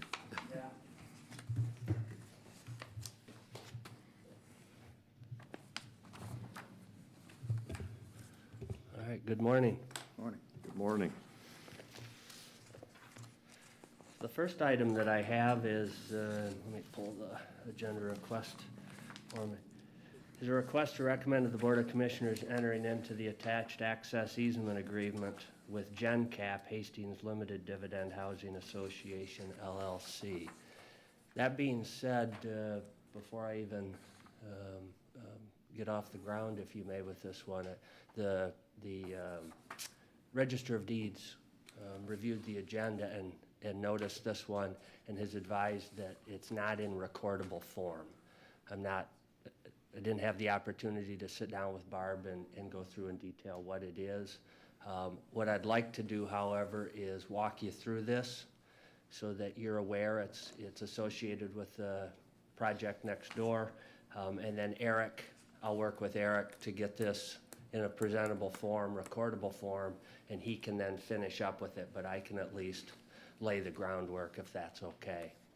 So what it is if you'll recall, as we worked with GenCap, Hastings Limited on the Tide and Loss project and the property, there were a number of easement agreements. I won't get into all of those. There was a pedestrian easement agreement. There was one for stormwater. This is the last of those easements, and maybe the easiest is to go right to the final page, the last page. And if you'll recall, they were asking for an easement across the parking lot. And there are two driveways currently to our parking lot. There actually is a third one now off of, is it Court Street?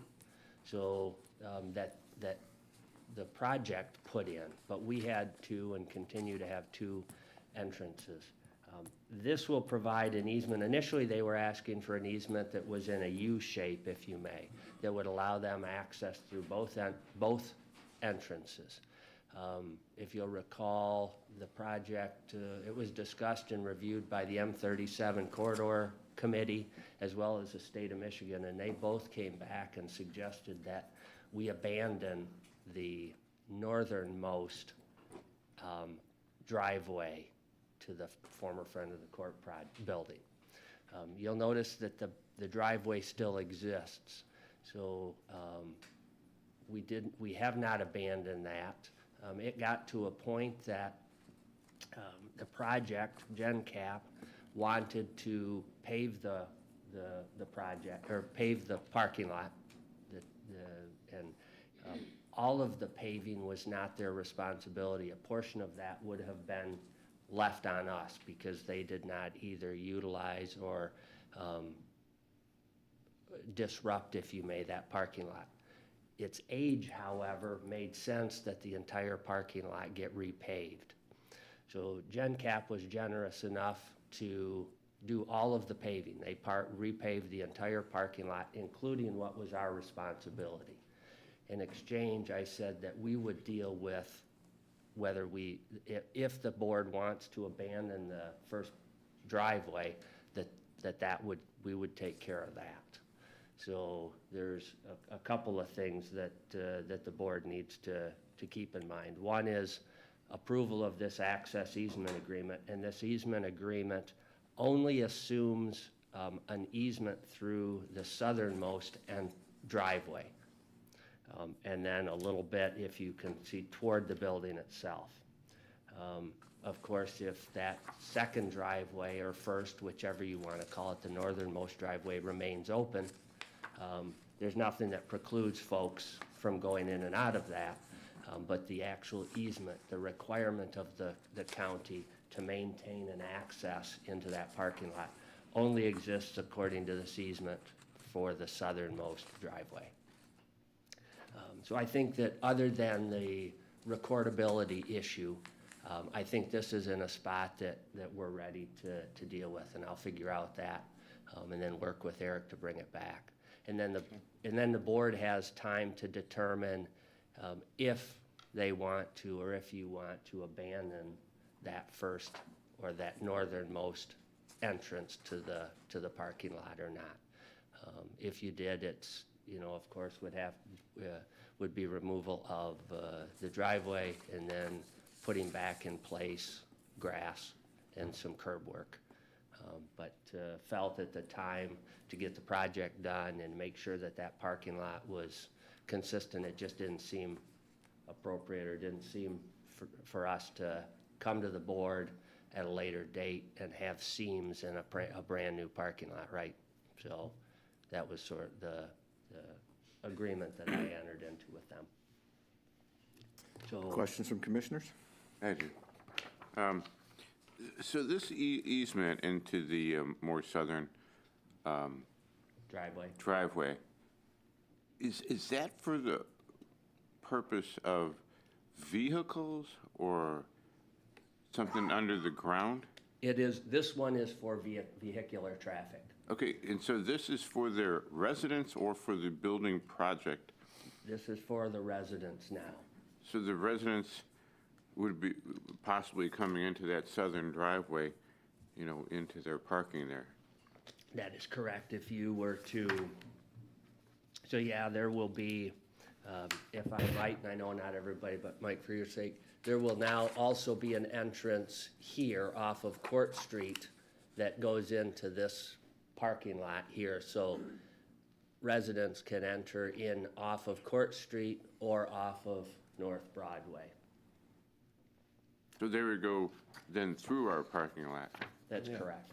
Yeah, that seems, I don't know, it's just, But it also gives anybody using our lot a second way to get into our lot, so it benefits both parties. so they can come into Court Street, the new Court Street entrance, so. That's correct. One of those, correct, to your point, one of those previous easements that was entered into was a vehicular access easement that we received from GenCap, allowing us to go in and out of the Court Street and effectively cross their parking lot to access ours. So they've reciprocated, if you may. They just reciprocated earlier. Okay. You know, I expressed before I was against eliminating the northern entrance. You know, because that, it's so hard to get a curb cut these days, and you have trouble getting it back, and there's a value to that. Like if someone ever bought that building that would want like a circular thing going, like a drive-through or something like that, you know, that curb cut would be important to keep. That northern entrance is so hard because if you're trying to turn left out of there, that turn lane's always full. It just seems like that's a really busy intersection, so, and having two side-by-side entrance or exits didn't seem to make sense versus having the additional parking. But that's for another discussion, that's not I would agree today. with both of you, but I think until we know what we're gonna do with Friend of Court, it makes no sense to give away something that we have. So, but, as you say, that has nothing to do with this. Correct. Commissioner Tennyson? Michael, I have a question. Is there a maintenance agreement with this parking lot and all this stuff between them? I mean, as far as, you know, eventually it's gonna need to be seal coated, it's gonna need to be. So the parking lot, our parking lot will be our responsibility, Okay. and their parking lot will be their responsibility. All right. But there's gonna be a lot of added use driving across, right? There may, I suspect maybe entering. Yeah. Although that being said, they have an awful lot of parking underneath that building. And all of that parking enters off of, what's the other, thank you, I'm glad I'm not the only one. Park Street, I think it's Park. Yeah. Park? Yeah. Off of Park Street. So, Okay. I suspect that. The majority of their residents are gonna be underneath. Yes, underneath, which comes in and out off of Park Street. Gotcha. So I suspect that will be used more when folks are coming from Dave's point through off of Broadway and that, just to go into our parking lot. Yeah, just visitors or whoever. And visitors. Additional questions? What's your thoughts on, a reading of this on permanent? Should we do it for a lengthy time instead of permanent? Or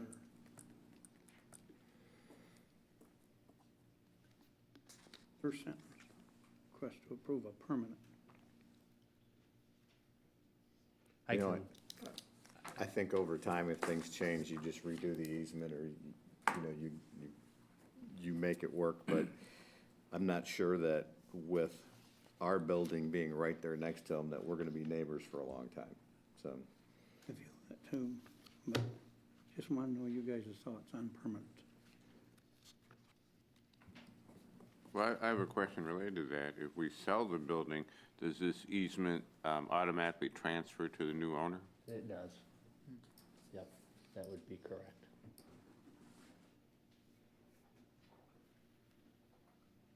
I just have a hard time visualizing it without actually being on the, Right. on the spot and saying, this is what, you know, this is how many feet, and taking a look in this direction and that direction. I just can't hardly have an opinion without going and taking a look at this again. Okay. I've driven out of, I used to use that lot for the front of the, when the front of the court was there, because I was the friend of the court defense a million times, but, so I like the, you know, the double entrance on it that's currently there, but. I apologize, in the file, there's a map that has color-coded with all the easements that I put together. It's sort of rudimentary, but it does, I can work with Eric to have that available for the next time it's I discussed. appreciate it. This really doesn't, this is consistent with everything we've talked about when we made signed all the original agreements. Correct. The only difference is it eliminates the easement over the northern part of the driveway. So, yeah, it's nothing that wasn't contemplated when we put all the other agreements in place. Okay. There's no further discussion. The chair would entertain a motion to recommend to the Board of Commissioners entering into the attached access easement agreement with GenCap Hastings Limited Dividend Housing Association LLC. So moved. Support Campbell. Motion by Hatfield, support by Campbell to recommend to the Board of Commissioners entering into the attached access easement agreement with GenCap Hastings Limited Dividend Housing Association LLC. Discussion? If this passes unanimously, then it goes on to the consent agenda, is that correct? Correct. Okay. Yep. But it potentially will not end up on the next board, depending on how quickly we get this corrected. So, if you could do one of two things, you could not act on it today, and we just get it corrected and come back. You had mentioned that. Or you could act on it subject to. Changes. But I can't report what the corrective issue is, so my suggestion might be that you postpone this one. Okay. Until Are you willing to withdraw your motion, Commissioner Hatfield? Well, I Commissioner am, Campbell? but I don't think that the corrections are substantive. I think it's more layout and presentation than it is anything else. So as long as the language doesn't materially change, I don't have any issue one way or the other. Okay. So you're saying that the initial easement agreement was not in a recordable form, so that needs to be corrected, and we're not sure if we can get that done before the meeting next week. That's correct. I really need to get it, it needs to be done in the next day so that we can have it correctly in the packet for next week. So Can't it's we not just as say though it we would have be on until the next first Tuesday. We have a VOC day September? or two Okay. to get it. So I'm guessing that Dave's correct. It's a technical type issue, but I just can't answer what that specifically is at this moment. My recommendation is if you guys are willing to withdraw your motions, we'll put it under items for consideration if it comes up next week. Otherwise, it'll be on the next COW or the BOC in Fine. September. Motion withdrawn. Okay, thank you. Trust fund deposits for the animal shelter?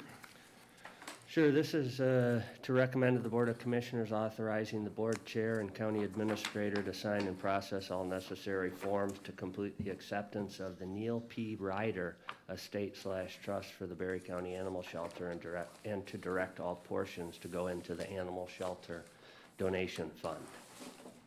We have been notified through Morgan Pelon, our animal shelter director, that we are, or the shelter is the recipient of, I don't know the amount at this point. I've provided you with the information that we've received.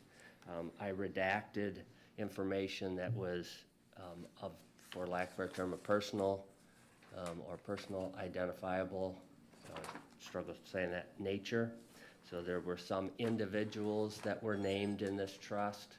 If it was an organization, I left them, but individuals, out of respect for them, I have redacted.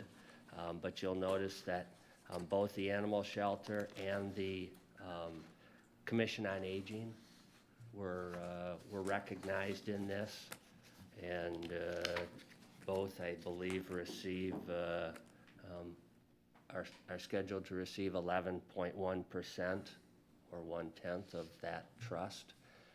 I don't know what that amount is at some point. We don't know if it's a $100 million trust or a $100 trust. I do not. I did reach out to Courtney at the animal shelter, and they are handling this, which is fine. They're themselves, that's why they're not included in this acceptance, because they have their own board. But in that conversation with Courtney, I did find out that Mr. Ryder was a patron, if that's the right term, of the Commission on Aging, was regularly involved with the Commission on Aging, a supporter, and so he's known. I did not personally know Mr. Ryder, but the Commission on Aging did, and had very good things to say, but very appreciative. So regardless what, to everybody's point, what we do get, we greatly appreciate it, and I know the Commission on Aging will utilize the funds in accordance with their mission, and we will put these in the donation fund to use those in accordance with the mission of the care of animals. Awesome, thank you. Questions from commissioners? The chair would entertain a motion to recommend to the Board of Commissioners authorizing the board chair and county administrator to sign and process all necessary forms to complete the acceptance of the Neil P. Ryder Estate Trust for the Berry County Animal Shelter and direct all portions to go into the Animal Shelter Donation Fund. Don't move. Support. Motion by Smelker, support by Hatfield, to recommend to the Board of Commissioners authorizing the board chair and county administrator to sign and process all necessary forms to complete the acceptance of the Neil P. Ryder Estate Trust for the Berry County Animal Shelter and direct all portions to go into the Animal Shelter Donation Fund. Discussion? All those in favor, say aye. Aye. Opposed? The motion carries. Budget Amendment B 24. So, yeah, now we're into the nitty-gritty, right? And not so, Here we go. yeah, Seatbelts fashioned. fun stuff. So the first item is a budget amendment, and we always try to do a budget amendment at this point prior to the adoption of the 2025 budget, so that you can see the most current numbers. And you'll notice as you compare the 2025 budget with the budget amendment that the 2024 amended column in the 2025 budget assumes that you will adopt this budget amendment. So we always are a little cautious that we're not making a presumption, and we apologize, right, that we're not, but we felt that it makes it so that you can look. We think that the 24 budget amendment is a good budget amendment, one that's most accurately reflects where we're at and what we think 2024 will end up. As you can see, in some areas, it's substantially different than what was adopted at the beginning of the year. So we make the assumption that you're going to adopt that, and we incorporate those numbers into the 2025 materials that you see. So you're not jumping back and forth, if you may. The 2024 amendment increases general fund revenues and expenditures by a little over $363,000. The largest increases on the revenue side are for tax revenues, and then for local community stabilization funds. The amendment is in the form that you're familiar with seeing. Page 1 is a summary.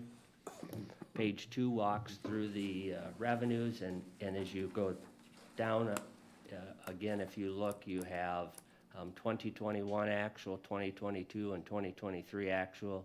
What we adopted for 2024, the amended amount, or what we're recommending the change be as an amendment, and then the final amended amount is at the far right.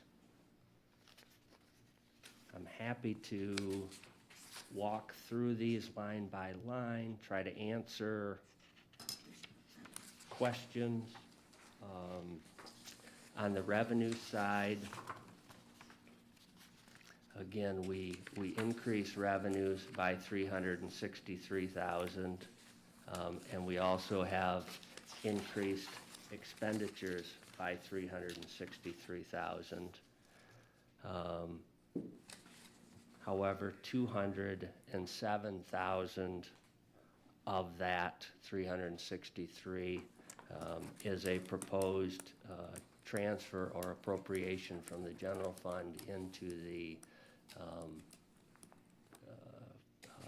public safety facility construction fund. And I have to be careful because we have two public safety construction funds. And I just bring that up as you're looking at some point. One is relating to construction of the towers for 911, and the other is what you are more familiar with and interested, I think, in, and that's a future sheriff's department and jail facility.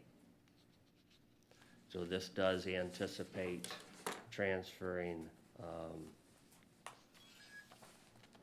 $207,000 into that fund. Questions from commissioners? Seems pretty straightforward. Another budget amendment. Okay, if there's no questions, the chair would entertain a motion to recommend to the Board of Commissioners approval of Budget Amendment 24-B. So moved. Support. Motion by Hatfield, support by Colton to recommend to the Board of Commissioners approval of Budget Amendment 24-B. Discussion? All those in favor say aye. What is? Oop, sorry. Do you have a question? I withdraw. Last minute. Thank you. I don't know if your question was going to relate, Mark, to Conservation District, but it does include the amount that, thank you, the appropriation for contracting, that's the word I couldn't think of, for the sponging off program this fall. So that is included in there. All right, and then that brings us to the proposed 2025 budget.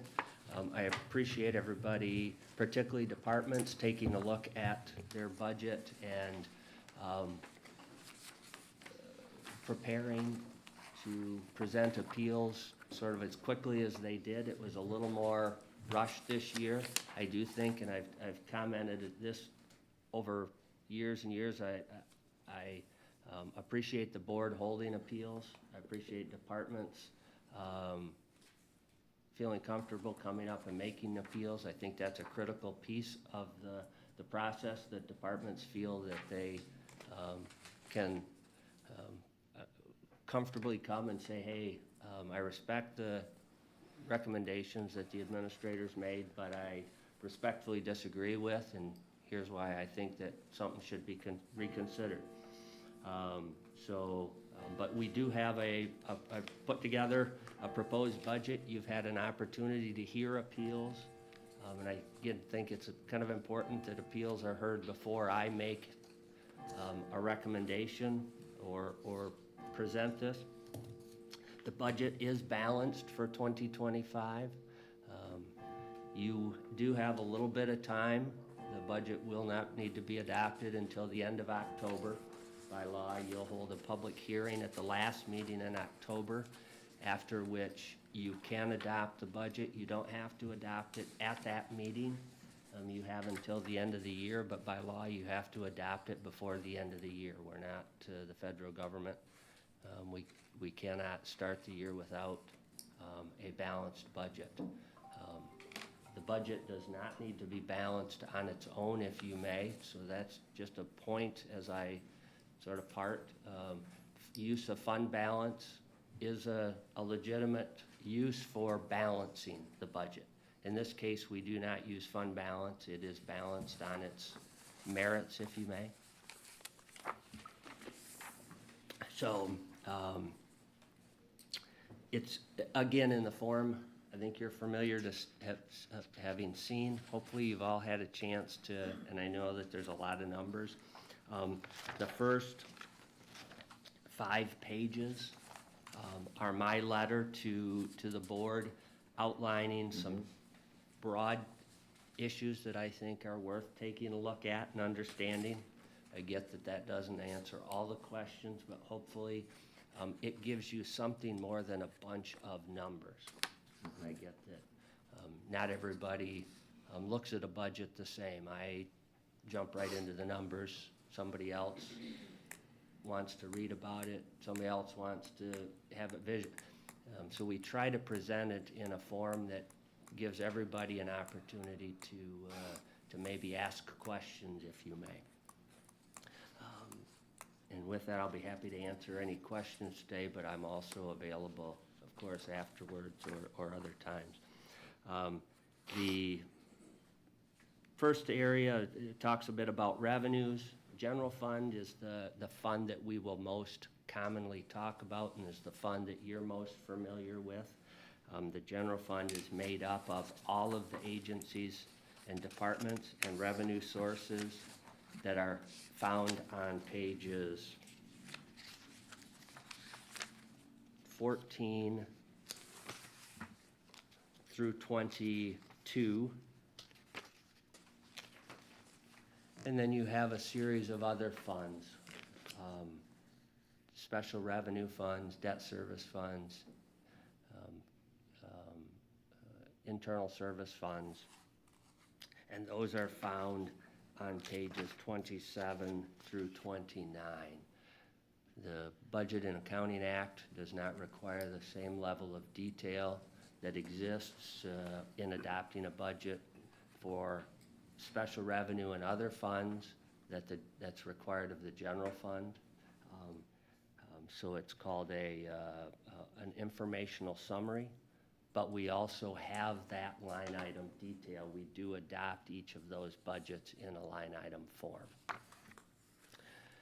Jumping back to the transmittal letter, I talked about page, the 1 into page 2 talks about general fund revenues. Property taxes are and continue to be, and until something significant changes, will remain the single largest source of revenue for the general fund, and then for special revenue funds that have a property tax millage for those funds as well.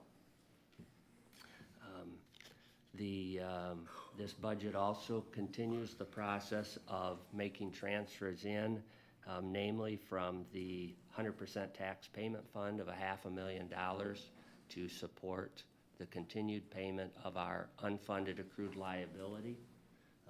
The policy that the board has adopted with regard to transfers from the 100% tax payment fund, first and foremost, we do not transfer anything beyond what's available to maintain or keep that fund self-revolving. Its first priority is to allow the treasurer to be able to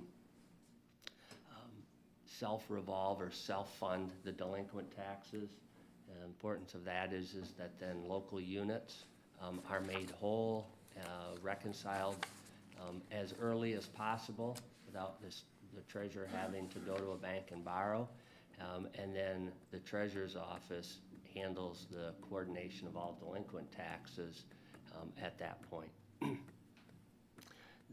The fund also has a policy that it cannot be used for recurring things, operations as an example.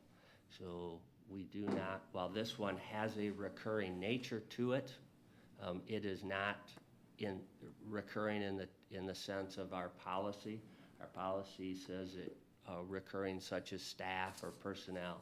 In this case, you do not have to make that additional payment every year. You choose to because the funds are available there and it's a long-term benefit to the county. But if the commissioners either couldn't because the funds weren't there, or you chose not to because you just didn't want to, our full payment for our pension liability continues to be made regardless of this $500,000. We are just trying to accelerate paying down that unfunded accrued liability. There are a number of other transfers, much smaller transfers, that exist within this, and I won't get into that, but often many of those transfers aren't made at the end of the year because they're not needed. I'll work with Eric on those details. Pages 3 and 4 start to talk about new position requests, capital expenditures, contingency. This budget has a small contingency built into it. The discussion is on page 4, but the number itself is on page 22. It's a contingency of just shy of $37,000. Talk a little bit about pension liabilities. OPEB, if you'll recall, OPEB is our other post-employment benefits. That's our retiree health care. The key to that is that it is fully funded and is on a trajectory to be closed out because of the changes that we've made. I don't know the exact time frame. It's going to be, I would guess, 10 years. Fairly shortly, it'll be sort of a de minimis issue, but a liability that we once had that we no longer have. Bond and credit rating, talk a little bit about that. We haven't had a need to have a rating review recently, but the ratings that we have received over the years continue to be at that AA rating. I have no reason to believe that if we were to go through a rating review today, that we wouldn't maintain that same rating. On a scale, AAA is the highest rating you could get. From a practical standpoint, we'll never get there. That's reserved for your Kent counties, your Waynes, Oaklands, much larger units.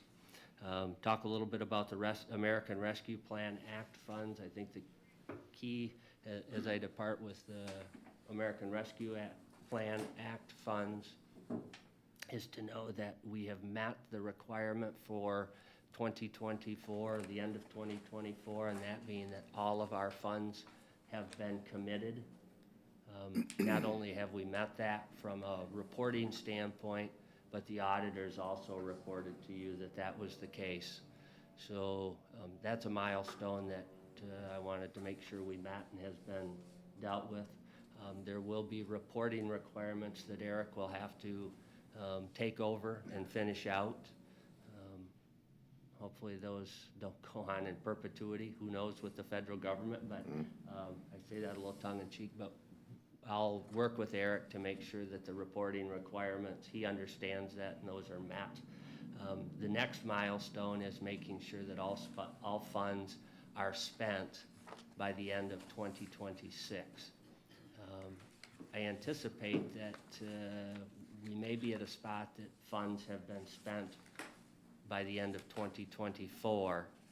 If not 2025, they should be, which again, you'll be in a good spot that the auditors will, or it'll provide Eric and the county an opportunity for the auditors to review those and audit those prior to 2026, so that should there be some issue, some question, I don't know what it would be, but you have an opportunity then to correct that. You're not left with, at the end of the year, then the auditors come in and say, oh, by the way, wait a minute, we found this, and you don't have any time to address it.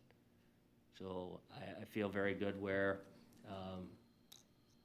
the American Rescue Plan Act funds are. And then National Opioid Settlement Funds, we're starting to receive funds. As you're aware, the Substance Abuse Task Force, Liz Lenz has been here recently, updated you on that. And they're continuing to do their work to try to begin, if you may, deploying those funds. And it's a challenge. The funds come in sporadically and in kind of chunks. The agreements have allowed the companies that have had to make payments under the settlement to prepay in some cases. So trying to figure out how much is available each year on a consistent basis becomes a little bit challenging. I don't envy Liz and her team, but she's really working with that team and working with Michigan State Extension and MAC to understand it. And I expect that they'll be in front of you over the period of 2025, starting to deploy those funds. And again, I'll work with Eric. There's some reporting that's associated with that to bring him up to speed on those.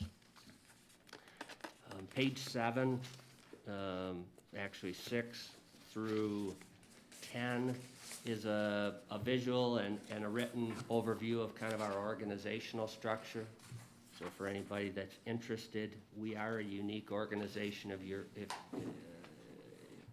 you have probably come to be aware. I call us an organization that's an inch deep and a mile wide.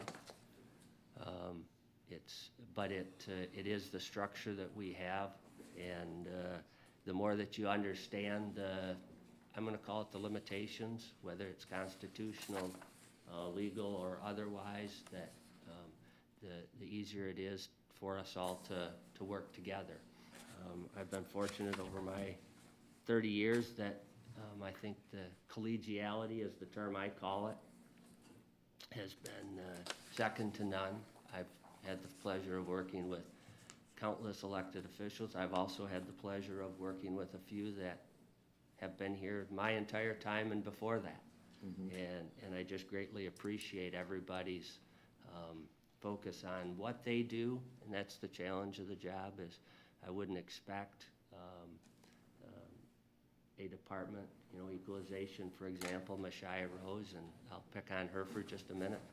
I wouldn't expect her to be an expert in the animal shelter or Jeff Hall's job.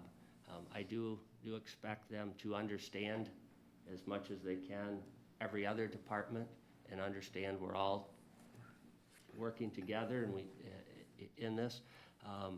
But they're experts in what we do, and I've just been fortunate to have that balance over those years of folks that really are expert in what they do, as well as understand and that there are others in this space too that have to do what they do, and sometimes it requires that we work together, and other times you're just doing your own thing. So, but this talks a little bit about that organizational structure, and it is, again, it's not like anything that you'll find anywhere else. Also talks a little bit at the end of that about the type of funds that we have. We're called fund accounting structure, and the numerous funds that we have and the fund balances and why we have those. Pages 11 and 11 through 13 are actually the most critical, and what you will be adopting. Well, we say you're adopting the budget. As a board, you're adopting the resolution that's located on pages 11 through 13. That includes adopting the budget itself. There are a number of other things I'd encourage you, if you haven't looked at that closely, to go through that. And that will be what is being requested in October for you to actually adopt. Beginning on page 14, you have general fund revenues. Again, this budget and general fund expenditures, this budget balances. It balances this year at, apologies, at $13,834. I apologize for giving you a zero in the $100,000 category, only because it just makes it difficult. So whoever has to make the motion to adopt it, if you have to read that number, it's always a challenge. But $22,013,834, again, balanced. It does include a contribution, an appropriation to the Sheriff's Department and Jail Facility Construction Fund of about $150,000. Ideally, would like to have found $250,000, was not able to do that. So it's scheduled at $150,000. Has a small contingency of about $36,700. Consistent with past budgeting practices, what I do is request departments make their annual request. I go through and staff go through and we budget for existing staffing levels, taking into account bargaining agreement increases, wages, benefits, all of those costs. And we build the budget, start there, and then we take a look at operating and any requests for operating that are above last year's request, unless it's a contractual agreement. So an IT software support contract that we have no control over, then we budget for that. And then new positions, we pull out. Any new positions that are requested, I pull out, and they're placed at the end of the budget so that you can look at, if you may, a consensus budget, a continuation budget, so that departmental budgets don't include a whole lot of things that are new, if you may. You have the ability to see where those new items are. This budget has been built in that fashion. You're then presented with, on page 23, the capital budget requests. Those are provided going down by department on the left. We ask each department to provide a description and a rank of those items, the amount that's being requested, and then across the top and from left to right, we provide what funding source might be appropriately applied. General fund, the telephone fund, capital replacement bill. So if you'll recall, we've established a number of funds that allow us to pay for capital type items. And then on the far right is where you need to look to see if it's been recommended or not.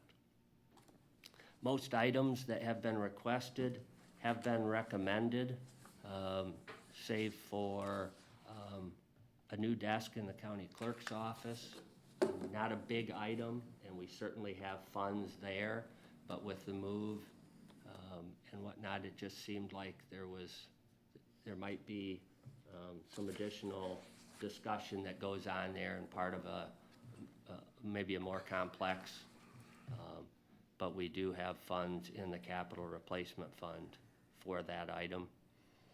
As well as then under the jail, you'll notice there are a number of items that have been requested but are not being recommended, and that's their capital items to significant changes to the facility that seem, if we're talking about a new facility, should maybe wait, or the board will want to talk about again in a larger discussion.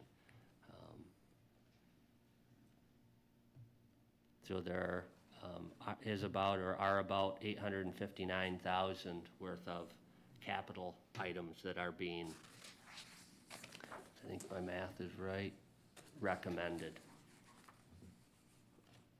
We do have some significant items planned for building and grounds. That's nearly half of that is from building and grounds for our HVAC infrastructure. I think Jeff has telegraphed that.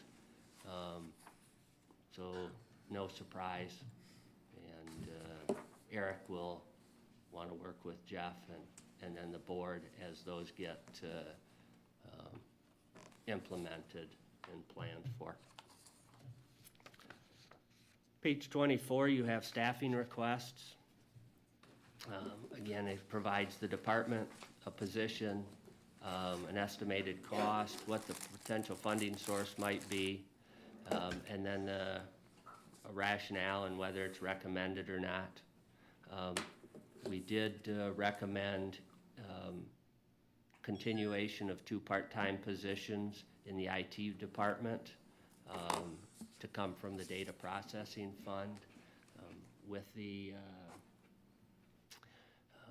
the increase in workload, if you may, that has come with IT, particularly on the security side of things, with the changeover of staff and the difficulty in attracting talent in that space, we have been able to bring on board 2 part-time folks that work remotely, and that has ensured some consistency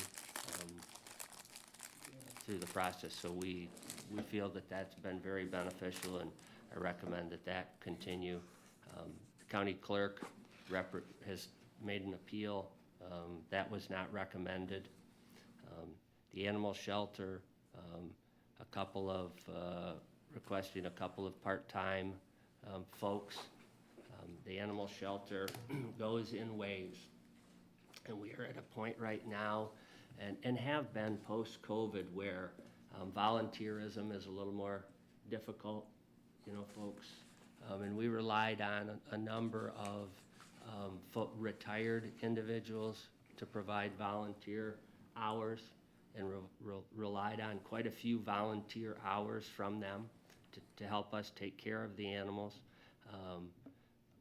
Like everything with post-COVID, folks stepped away, and many haven't gotten back or gone back to that for a variety of reasons. And we're down significantly in our volunteer folks at the shelter. We also are at a spot that we're up significantly in the number of animals, probably double what we have seen in many years. And all of that has created an environment where for both the health and safety of the animals and the safety of our staff, we need to bring on some additional part-time folks. So we're recommending that. And then as I transition out and Eric comes on, he's of course gonna have a significant workload. We've taken on the payroll and benefits role in our office. We've had a chance to look at that. We really have been able to handle payroll and if you may, benefits, but human resources has gone by the wayside. We haven't had a chance to really get into managing, if you may, human resources and starting to look at that more centralized, if that's the right term,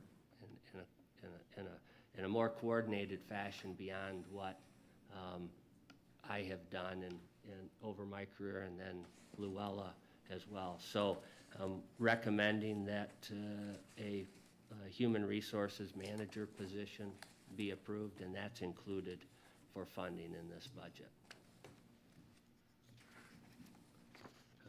Pages 25 and 26 just outline the approved positions by department. And then the last couple of pages are a list of all budgeted funds by fund in order of those funds. And as you read that one across, you'll see what the projected balance, and actually it says projected balance 2023, that would be an audited amount at the end of 2023. What the 2024 revenues and expenditures are budgeted at. So thus what the projected fund balance would be at the end of 2024, and then what the proposed budget for 25 is, leading then to a projected balance and fund balance at the end of 2025. So I'm going to stop for a minute. I'm happy to get into greater detail if the board would like. Simply answer questions. Where would you like to go at this point? Is the 36,702 for contingency? That seems low versus what we've seen in previous years. It is. Again, that number, because some of that contingency, well, 150,000 was carved out instead of going into contingency, went into what's scheduled to an appropriation to the, to try to start to build into the budget an appropriation into the Sheriff's Department to facility construction fund. Okay. So that could be, if you may, 186,000. Could have presented it that way, and the board said, hey, we want 150,000, or we want some of that to go somewhere else. So. Okay. Question from commissioners. I have one. Mr. Colton. Back to the 100% tax payment fund, and you're transferring $500,000 to unfunded accrued pension liability. Is this the same thing as what was formerly called the tax umbrella fund? Correct. Okay. It And has numerous. okay, so spending $500,000 from that, like how much is that? Does that dig a little bit into? I see it's got a $7.355 million balance. Does that dig in, or does it take in that much a year? It does generate that. It used to generate closer to $800,000 a year, so it used to grow a bit. We're seeing it down in the $650,000 range that it grows, that we bring in revenue, and we're transferring $500,000 out. So right now, the $500,000 is not taking out of the corpus, if you may, the balance in that. Okay, thank you. John. Have we heard any more from that court case on when we sell property for? So that's the tax foreclosure Thank you. fund. Yes. And we have, in fact, I just got an email. I haven't had a chance to digest it. They're starting to get some rulings, but of course, everything then remains under appeal. And what what John's talking about is the foreclosure fund and when the county would foreclose on a piece of property. The property would get sold, and the creditors would be paid off, and the remaining funds would remain with the county. That process, that law was, and that was not a county policy, that was state law. The law was taken to court, and it was determined that going forward, so that has been resolved, that an individual that's foreclosed upon has a certain period of time with which to make a claim, and the claim would be for any excess funds beyond what were paid off to the creditors, so that now those funds would go back to the individual that was the owner of the property.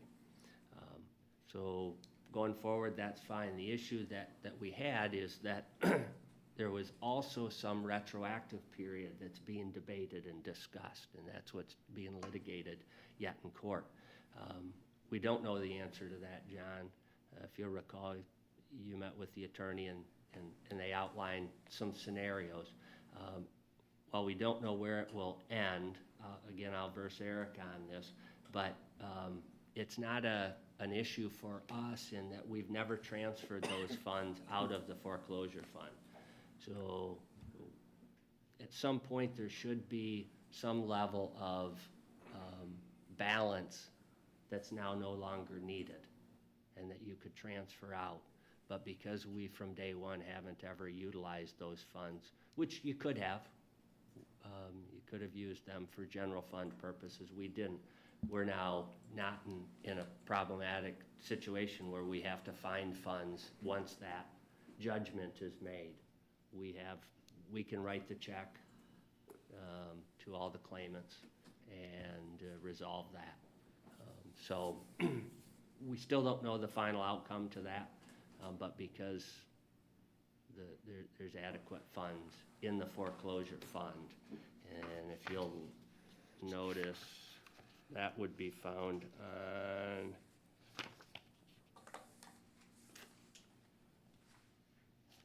Get on 29.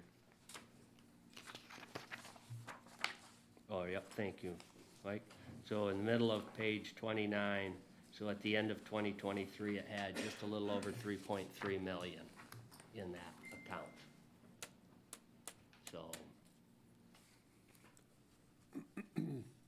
and one of the benefits, I'm digressing for a minute, but one of the benefits to those funds is while we haven't used them, they've allowed us to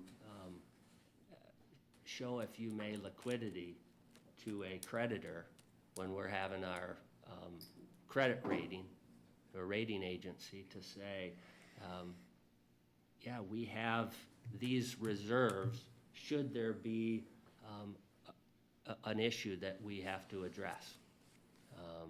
And that's part of what has led to us having a AA credit rating, if you may, are having those reserves that now the fortune is as well, they say, and don't quote this, Jason, better lucky than good in this world, right?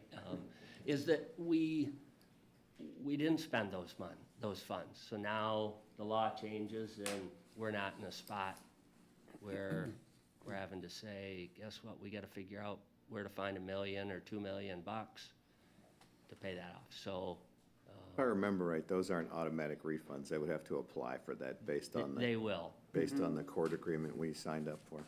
They will. Would that be individually? Yes, individually they have to apply for those. Correct. So did I Thank you. answer your question? Yes.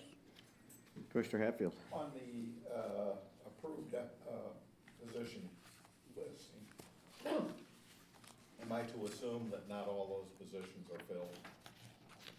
That would be correct.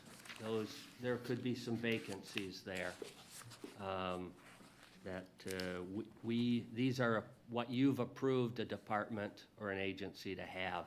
Now, I think we have to look at The county clerk, we haven't addressed, because we still have 4 deputy clerks. Sure, so there's gonna be some movement there. So there will be a little bit, yes, Yeah. depending on but for example, the sheriff's department might not have all of the positions filled. Would it be possible to get a copy of this list with maybe just the unfilled positions highlighted?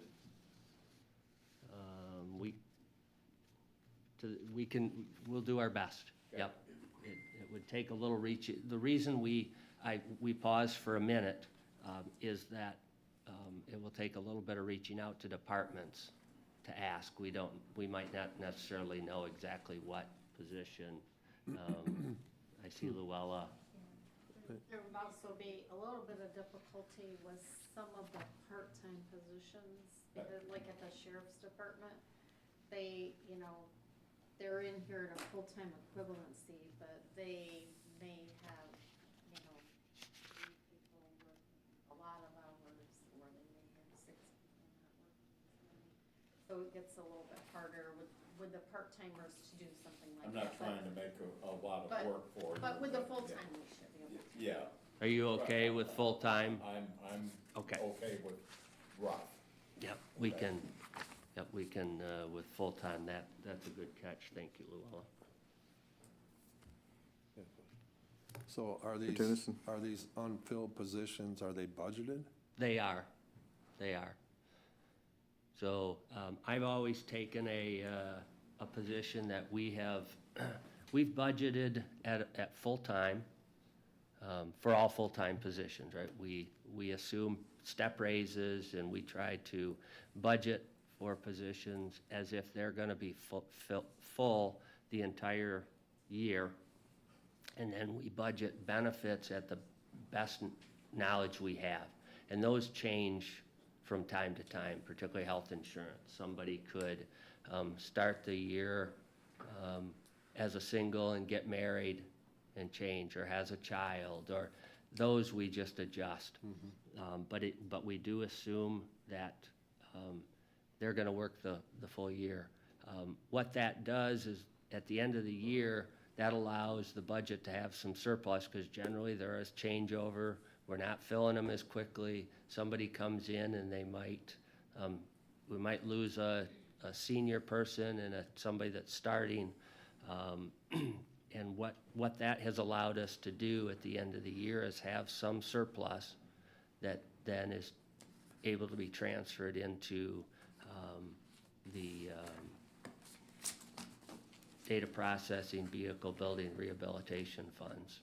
And it also doesn't put quite as much pressure, if you may, on departments. I mean, everybody's worried, so, but that's the philosophy that we've used. I know some agencies or some communities look at it and say, you're gonna have, over time, you might only have 92% of payroll costs because of people gone, somebody on disability, this and that. We've never done that, because then the risk is that we commit those funds somewhere else that is recurring. And now if you do have a year where where the department, instead of 92%, is at 96% against payroll, it's big money. So, but a great question. Additional questions on the budget? At what point do we have the discussion on the budget appeals? Will that affect the? Next, yeah. Okay. That's coming up next. So if we're done with the budget, we're not taking action on this today. That's at the public hearing. So at some point, you will want to make a recommendation to approve the recommended budget. You don't have to do that today, but you will need to do that early September anyways, while we're at the end of. So in the next, if not this cycle, the next cycle, so that the department can get the budget out publicly, as well as put an advertisement in the newspaper that you'll have a public hearing. You'll officially adopt the budget at the end of October after that public hearing. What we would be looking, and more precisely now Eric would be looking for, is your approval that yes, administration can send this document out for public inspection prior to a public hearing, and that it's absent public input at that public hearing, that it's in a spot you're ready to adopt it. Well, I appreciate how well this is put together, because the verbal, the written, as far as explaining licensing, transfers, rents for people who don't deal with the depth of this information is fantastic for guiding and educating both, and seeing where all these pieces fit together. It just gives you an explanation to the puzzle, so to speak. So I hope we can continue that. Because we're in a very unique position right now with you being on your last couple weeks, Eric starting next week.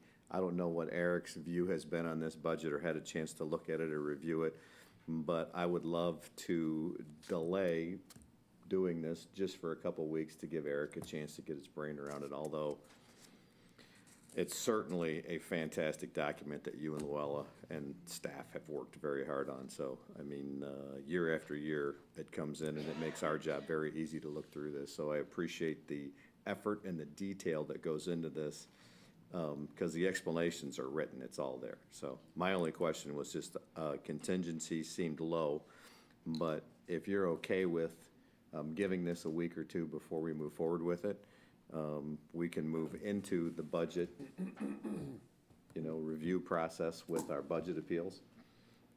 Well, I would Questions or input? I'd also like that opportunity to digest what we've seen today and have a little further discussion on that in a week or 2 weeks, and before we give it our initial blessing. Okay. Other comments before we move into appeals? I think we ought to wait. Okay. We shall. We will not take action on it today, but give us a couple of weeks and we'll bring it back around. So when you start the budget appeals process, you had some very, all cases are different. So I think the easy one was with the Register of Deeds looking for $4,000, $4,092. Doesn't seem extraordinary on a $22 million budget. And with a new Register of Deeds coming in, I think they are going to require some additional training. I think affiliation with those organizations is also important. We just have a lot of changeovers. So I don't think $4,000 is a big ask. Once I got over the fact that we were going from whatever it was, the 15,000 to 48,000, that was the one. But if it's that makes sense. So, are you okay, commissioners, with approving $4,092 as requested by Barb Hurless at the Register of Deeds? Can we make a motion or what? How do you prefer that, Michael? Do you want us to make a motion on that, or do you just want us to use it as a recommendation? I guess if you want to make a motion, it doesn't need to go to the full board. We're just looking for consensus. Really, I'm looking for direction. So if it's a consensus from the commission, we can go either way. Do we have any problems with $4,092? Anybody? No. Speak now? Okay, we have a consensus agreement on that. Let's go to the Conservation District. We had some discussion on that. I think the Conservation District does a great job. They've got a very tight budget at $380,000. Like I said, I was thinking somewhere along the lines of 10, 12, maybe 15,000. I know Commissioner Tunison had mentioned $20,000. 32.5 seemed like a big ask for me, but I am willing to move on some of that. Recommendations? Discussion? I like the 15,000, I think is a good place to be. Middle spot? Is that acceptable, Mark? Yeah, I would accept it. Commissioner I mean, Smelter? not that Not that I'm getting the money, but that sounds reasonable. He's not gonna need Mr. it. Campbell, are we wrong to ask Michael's input on this or not? No. Is- Absolutely not. You know, he's He's the gotta man, figure out how to he's pay done for this it. for 30 years. I've done it for 3.5, so I'd certainly like to hear your comments on it, Yeah, on these requests.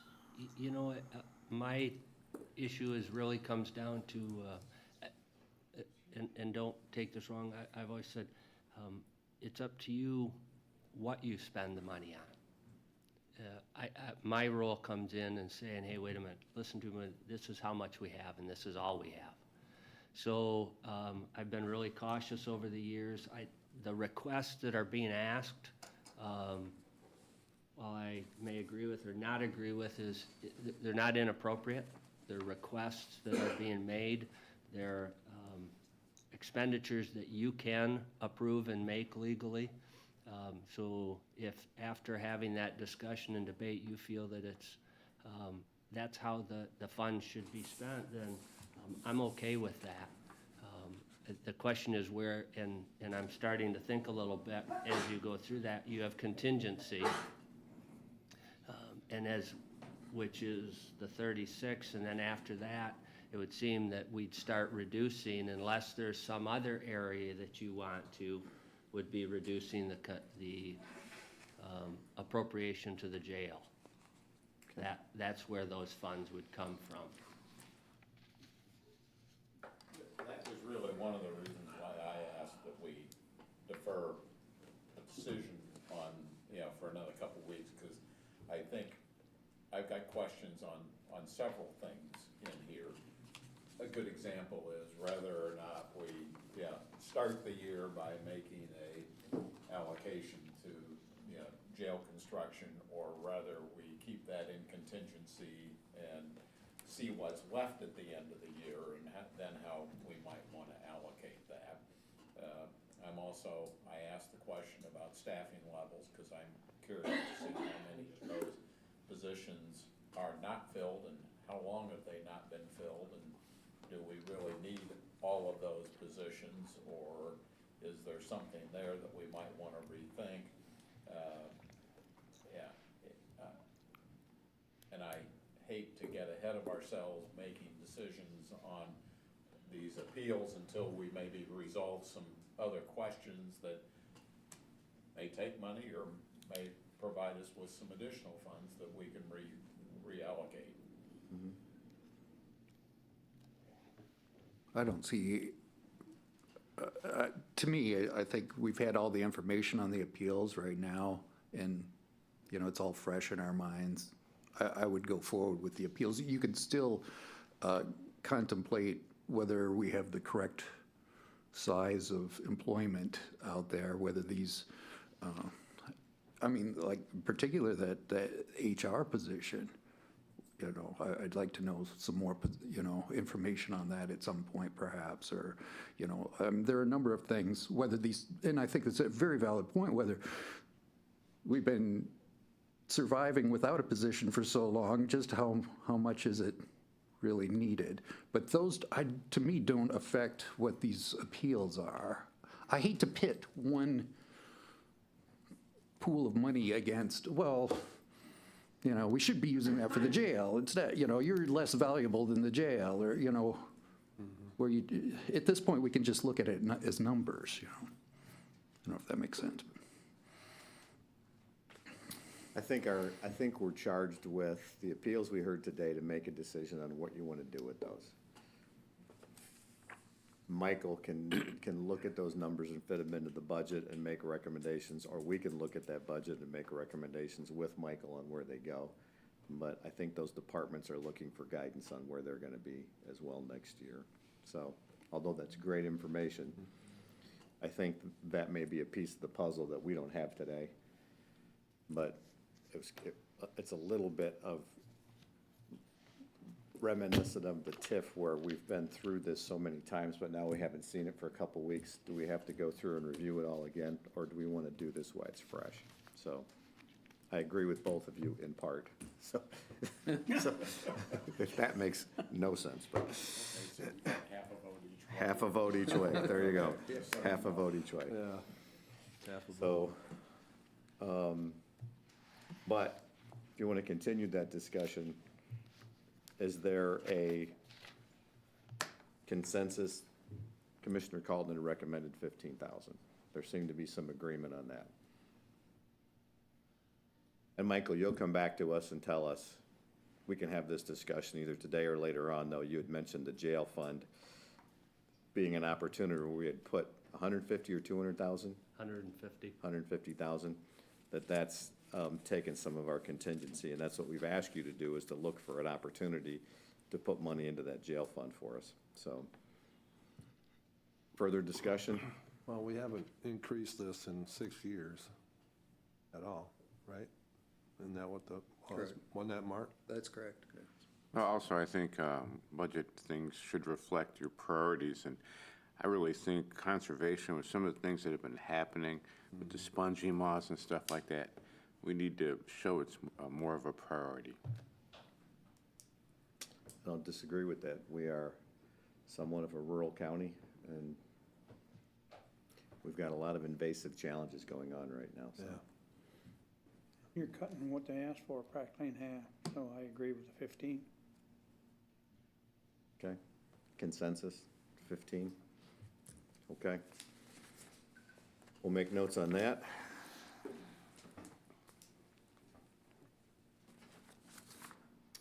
And the last one was for the county clerk's office. It was a good explanation. A little surprising to have all that information with the shift in personnel and where they're going. I understand the duties and how that's going and why it's important that that's actually going where everybody's gonna be at some point, so we are ahead of the curve there. It just was not explained if there was gonna be a cost associated with that, and now you know the cost associated with that is approximately $40,000 to move a person from a full-time, from a part-time position to a full-time position for the clerk's office. Clerk's obviously does a vital function for the county. Again, another position where we've gone from Pam Palmer to Cindy, you know, now to Sarah. So there's been changeover in that as well. So some continuity is important, and obviously some help is important. I just have a hard time assessing what the actual needs are. You can see the traffic and the call volume and the counts going in there. I wish there was a better way to utilize those people throughout both versus separate but together, but it doesn't seem like that's an option at this point. Yeah, and that's the bad part about this, is that they could, before they could cross, they could do all kinds of different things. All and cross-training. Now they're not. So, I mean, that's what's been the hand we're dealt right now, is that clerk's office is gonna be under a lot of pressure with just having a part-time position, I think. I wish we could rethink that business model and figure out how to utilize that personnel more, but, you know, more roundly in that office, because, you know, driving down 131 at 6 o'clock at night is pretty congested in Grand Rapids, but it's not always congested, you know, and you can't staff for the highest volume levels. There's got to be some give and take in there. And unfortunately, it wasn't our decision to restaff. I know, that's the thing. It wasn't our decision. But I'm also cognizant of the fact that we've got a new clerk coming in, and it's not a time to, there's gonna be a learning curve there, although I think Sarah is very well prepared for this, but it's not a time to force her to operate with a short staff situation. I have a question regarding this whole thing. You know, it seems like if you push down on one part of a waterbed, it pops up somewhere else. So if, that was probably bad. But would you like to rephrase that? If they lost something there, it must have popped up somewhere else, is what I'm saying. And did somewhere else get overstaffed that we can pull back on? Well, I think what Pam Palmer had talked about was administration took over payroll. And payroll went to administration, but then we reduced that position, is that correct? Yeah, the person that, the person and the responsibility for the work, the person and the work that the person was doing, both, if you may, were moved from the clerk's office to administration. But wasn't payroll half a position, though? Wasn't it a half a position? No. The payroll, or was that a full position? Full-time, Oh, it was full-time full. position. Yeah, no, it was a full-time position. So, but if that whole, sorry, let me complete this, but if that whole thing was moved, you know, with that responsibility, and that was a full-time position, then how does it create a void? And then we created that position, right? Yeah, but. Last year, we approved that full-time position again. Go ahead, John. But it was my understanding that the previous payroll, Karen, done more than payroll, and we only moved payroll, right? Didn't she do jury? And elections. But we only moved payroll. Am I right on that, Michael? Correct, we didn't take didn't take jury or elections, we can't So do that. we took more. So it wasn't the whole position then? Okay, that's what I'm saying. If you moved the whole person, but not the whole position, then didn't that create, you know, it pushed up over there? You know, It did, but Added we more filled that pressure. position. This is with the courts, there's 3 people in there, and I keep looking at Cindy for backup here, but there's 3 people in there that have court classifications, right, Cindy? And they're taking everything that has a court classification. But everybody knows everybody's job there in the clerk's office. We don't know what's gonna pop up. And maybe the question is, how did we come up with the fact that it was 3 people that needed to go to court versus 2, or versus 1.5? It goes back to the weighted case study that was done by the State Court Administrator's Office when we had to report how many hours employees were putting in. And because all 4 of them were actually contributing to court work, it went into that case study. And so the way the state was looking at it is there's court work for 3 full-time staff members. Even though they weren't working on court stuff full-time? They do work on court stuff full-time, but they would be pulled away from that to do clerk work.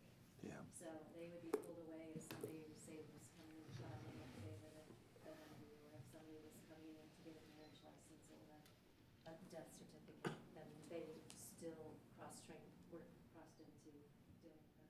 Which is why, when we did look at the model to say, could we all stay in one office, and have the court personnel be overseen by court administrator, and the clerk's office be overseen by the county clerk. Then you have 2 different supervisors all working in the same office. Who approves time off? Who approves, oh, you can't work on that because you're being paid by the courts, but you have to have that because you're in this office. So the cleaner split was to take the court employees in one office and the clerk's office in another office, so that the job duties are clearly defined.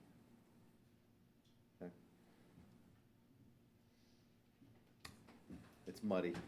It is muddy, but I think if you look at the big picture down the road, when the state comes in and says this is what we're doing, because ultimately, the courts do have control of those records that they could come in and sue the clerk's office to say, we want this and this and this. And gotten to that, they can all reverse it. But we need to be able to make sure that all the mandates for court is being taken care of, same thing that elections, records are. Bottom line is, yeah, it's an organizational structure that probably makes sense, but it's also an organizational structure that loses some of the flexibility that you have by having them co-located. Yeah, exactly. It's a cost of doing business. I think we'll gain flexibility in that the four, if approved for that other position, we'll have 4 clerks in the county clerk's office that can then all cross over, just like we did when 3 of those were court employees. And then the court employees will have 3 that can then take care of all the court business. Yeah, because it's a new system, we just don't have enough detailed information on how it's gonna work, if it'll work, what it needs. The fear is we're gonna be back here in 6 months saying, well, we need a 5th clerk, or we need another court person, you know, but hopefully, maybe it goes the other way and you say, hey, 2 people are doing a great job, we don't need this extra person, but we just don't have the information at this point, so. But, recommendations? It's not a recommendation, but it seems this is kind of up in the air, who needs what for sure, and nothing against what the clerks asked for. Should we go for another part-time person to fill that gap until we know where the help needs, or are we sure? Having 2 part-time positions versus 1 full-time position? Yeah, because if we're wrong on the full-time position, that's a layoff. You know what I mean? But, don't know. Well, it's taking 3 people now in there daily. 3.5, Three right? and a half. Okay. Cindy, are you And they're open to gonna that, have just 3. because I know you said your part-time person now is not interested in full-time? That would be something I would prefer Sarah to answer some of her staff, but I know originally she was not interested in that because of the consistency in training and keeping the continuity of the office and he was there all day to know what's coming in, what's going out, as opposed to having somebody in at noon and somebody's coming in at 1. Part-time's hard to work with vacations and stuff. Yeah, it is, yeah. And that's a problem, you have people get sick, you have people that go on vacation, you have people, so you're gonna be, sometimes you're not gonna have all 3 there, or how many, 4? Which a good example is our part-time person right now, she took over doing the campaign finance, well, her week of vacation was right at the time, only updated for 2. So people are asking, why is it not online yet, not online, because she was on vacation to be able to enter that and do all her stuff, to be able to get that out to the public, that these are people who have filed for candidacy. And also, the campaign finance has not been enforced previously, and that's something that we're working on, so that can also be implemented, just so that there's a watch on it. Jean? Question, if we okay this and be the 25 budget, wouldn't take effect until January 1st? Correct, Michael? That's correct. And we don't know when this changeover is gonna come? Would that be Cindy first of the year? said September, she thought. We have a tentative date of September 23rd. We've already started moving the physical files to the south side. And we're adjusting with moving offices and things that will be coming in the next few weeks too. So we'll be working through the end of the year. Okay, well, although I've got questions on this, and like I said, it does seem a little muddy with the whole process and the changeover. After doing budget appeals for 9 or 10 years now, this is not the most extreme we've ever had for budget appeals. This isn't a huge amount of money. $60,000 certainly isn't gonna crash the train. So I'm inclined to go in favor of making this a full-time position if that's the request of the clerk's office. It's a very vital function that we move through this to keep that continuity. Like I said, I have questions on this. I feel like I'm missing some information here on how we got to this point, but for $40,000 and keeping that going, as we've mentioned, we've got a new clerk. We've got a new register, we've got a new treasurer, we've got new IT, we've got a new administrator. This is probably not the time to try to skimp on stuff. Let's see if we can keep some things going and work our way through this and evaluate as need be going forward. So if we had a vote on it, I would probably vote in favor. I would vote in favor of continuing or moving that from a part-time to a full-time position. I agree. Mr. Colton? I agree. Mr. Doster? When the request came for 2 positions the last time, I voted for 2 positions then. So, so I think that the clerk's office, you know, all roads lead to the clerk's office. And you've got, that has to be the strongest department that we have and the best funded, because everyone in the county will use the clerk's office multiple times. I think that's a yes. Commissioner Tunison? Yes. Commissioner Campbell? Yes. Yes. Okay. Michael, if you would like to work those numbers in, I think, based on what you told us, that we're probably gonna have to reduce the amount of the jail appropriation, the future facility in there to make that work. I'd still like to maintain somewhere in that 35 to 50,000 in contingency, because we always seem to need it for something, but we can talk about that as, work our way through that as well, so. Okay. One option is, Commissioner Hatfield's comment is maybe that appropriation goes to zero, move the entire 150 to contingency, transfer, reduce contingency, so that contingency would effectively become, what, 186,000, reduce contingency by what you just approved, and then contingency would end up higher than what would that leave, 186 minus your 40/60, so you'd be about a little over 100 in contingency, and then if at the end of the year the board wants to look at an appropriation to the jail, do that. We can go either way, or I can leave that. I'd look for a little guidance, I guess, if you have a preference. If not, I'll put it together and. I'm fine with that. One question, at the end of the year, we do end of the year transfers into various funds, you know, car replacement funds, data processing. Do we have an option when those funds come available and we evaluate what funds are there to transfer some of that at that point into the jail fund? You certainly could. Those are general funded funds, so you could. Okay.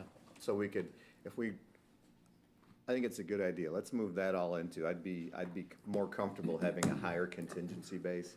And then at the end of this year, let's look at those funds and see what we need to maintain our auto replacement funds and stuff. Maybe we take some of that money and start putting it into our jail fund as well, so. Be happy to. I like that. Questions or comments? Okay. Let us move on. Good discussion. Long discussion, but good discussion, so, you know. Well, you're earning your pay today. Once in a while. Limited public comment at this time. Any member of the public wishing to address the board may do so for up to 3 minutes. I would. My name's Tim Weimer. I've been having a little problem with our. Tim, would you use the microphone, please? Tim Weimer, I've had a little problem with our planning and zoning people for the past 6-8 months now.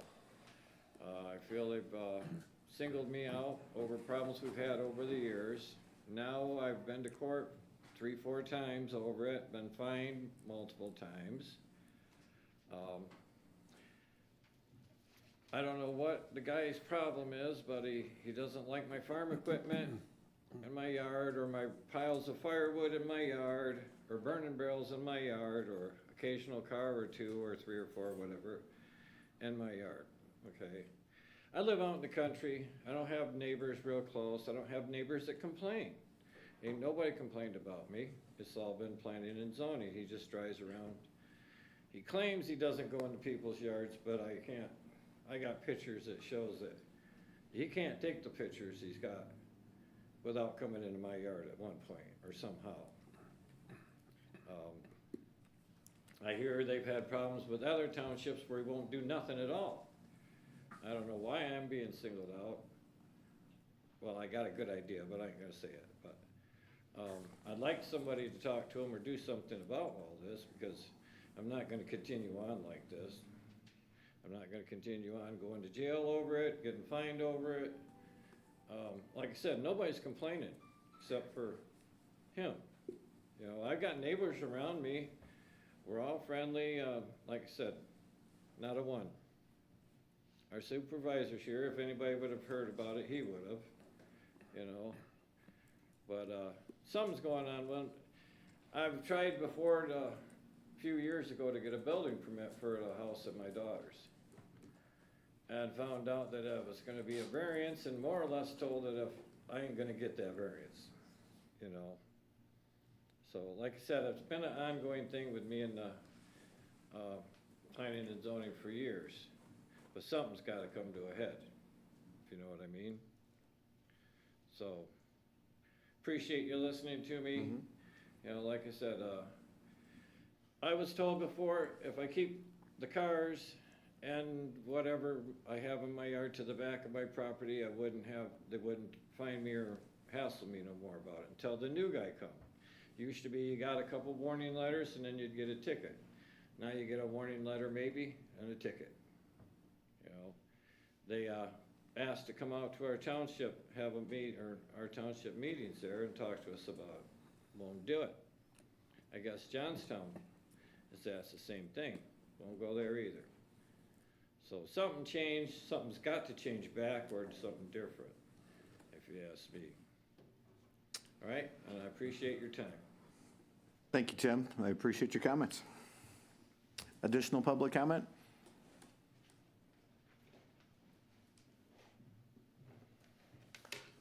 Good afternoon. Geneva Woodmansee, Baltimore Township, and it's regarding this Chris Menel. I don't know how to pronounce his name because he won't come to our meetings and address us or even introduce himself.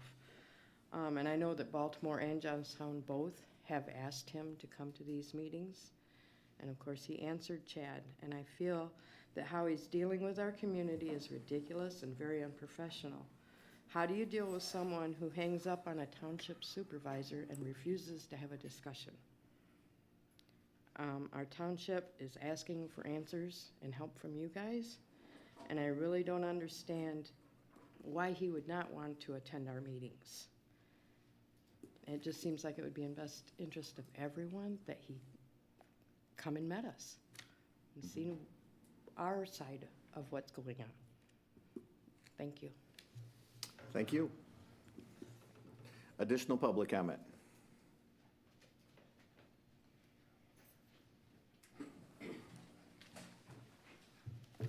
Kurt DeCam, Thornapple Township again, just to wrap up. I want to make sure that it's clear to this board that there's been a little bit of an insinuation that I've heard that I may have an agenda or political bent toward my concerns with this TIF funding for the Mid-Villa project. I appreciate the fact that we spent the better part of the morning here dissecting the county budget, in particular about $60,000 worth of appeals. Kind of went through it with a scalpel, but I haven't seen much of my concerns being addressed, or some of the concerns, quite frankly, with the public comment in the village. Over $4.5 million allocated to a single developer. Now, this developer has stated that the project does not pencil out without TIF funding. Yet he bought this property before TIF money became available for housing. I'm not sure how that pencils out. His consultant said in one of these meetings that he's talked to business owners in the area. One of them who said he would like to see something happen with that property. I ran into that person that he mentioned at the fair. Not only was that gentleman not happy that his name got used, but he said he in no way is funding or wants to support a government-funded, government meaning my or our taxpayer dollar funded housing project. There's a large housing development to the west of the proposed project. That exists without funding. There are apartments to the south of this project that exist without subsidy for the developer. I would like to see if there are examples of TIF housing projects that operate with success, since this is so new. That being said, this site has materials on site with storm drain culverts already in place. Now, when I built my house, I had to have a culvert, which there is no ditch, but I had to buy a culvert on site to get a driveway permit, to get a building permit. This developer has moved dirt, brought materials onto site. There is no building permit posted, not that I saw. Not to mention the strain on emergency services. We talk about the traffic on M37. I think and a great example is the issues they have in Caledonia on M37 with traffic. 300 new tenants would certainly increase that strain on emergency services and our traffic. I suggest we reduce government spending and reduce regulation to encourage investment, not subsidize unproven projects where a singular entity benefits. Thank you. Thank you. Additional public comment?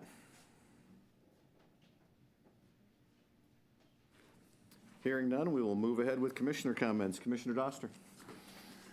I have nothing. Commissioner Carlton. Commissioner Smelker. On some of the comments we had here today, I don't know if we all should get into this, but I sure would like to see the chair look into it, see what we can do. Talking about planning and zoning? Yes. Okay. Yeah. You see how quick I passed that off on you? Should have been a punter. Commissioner Tunison. Same subject.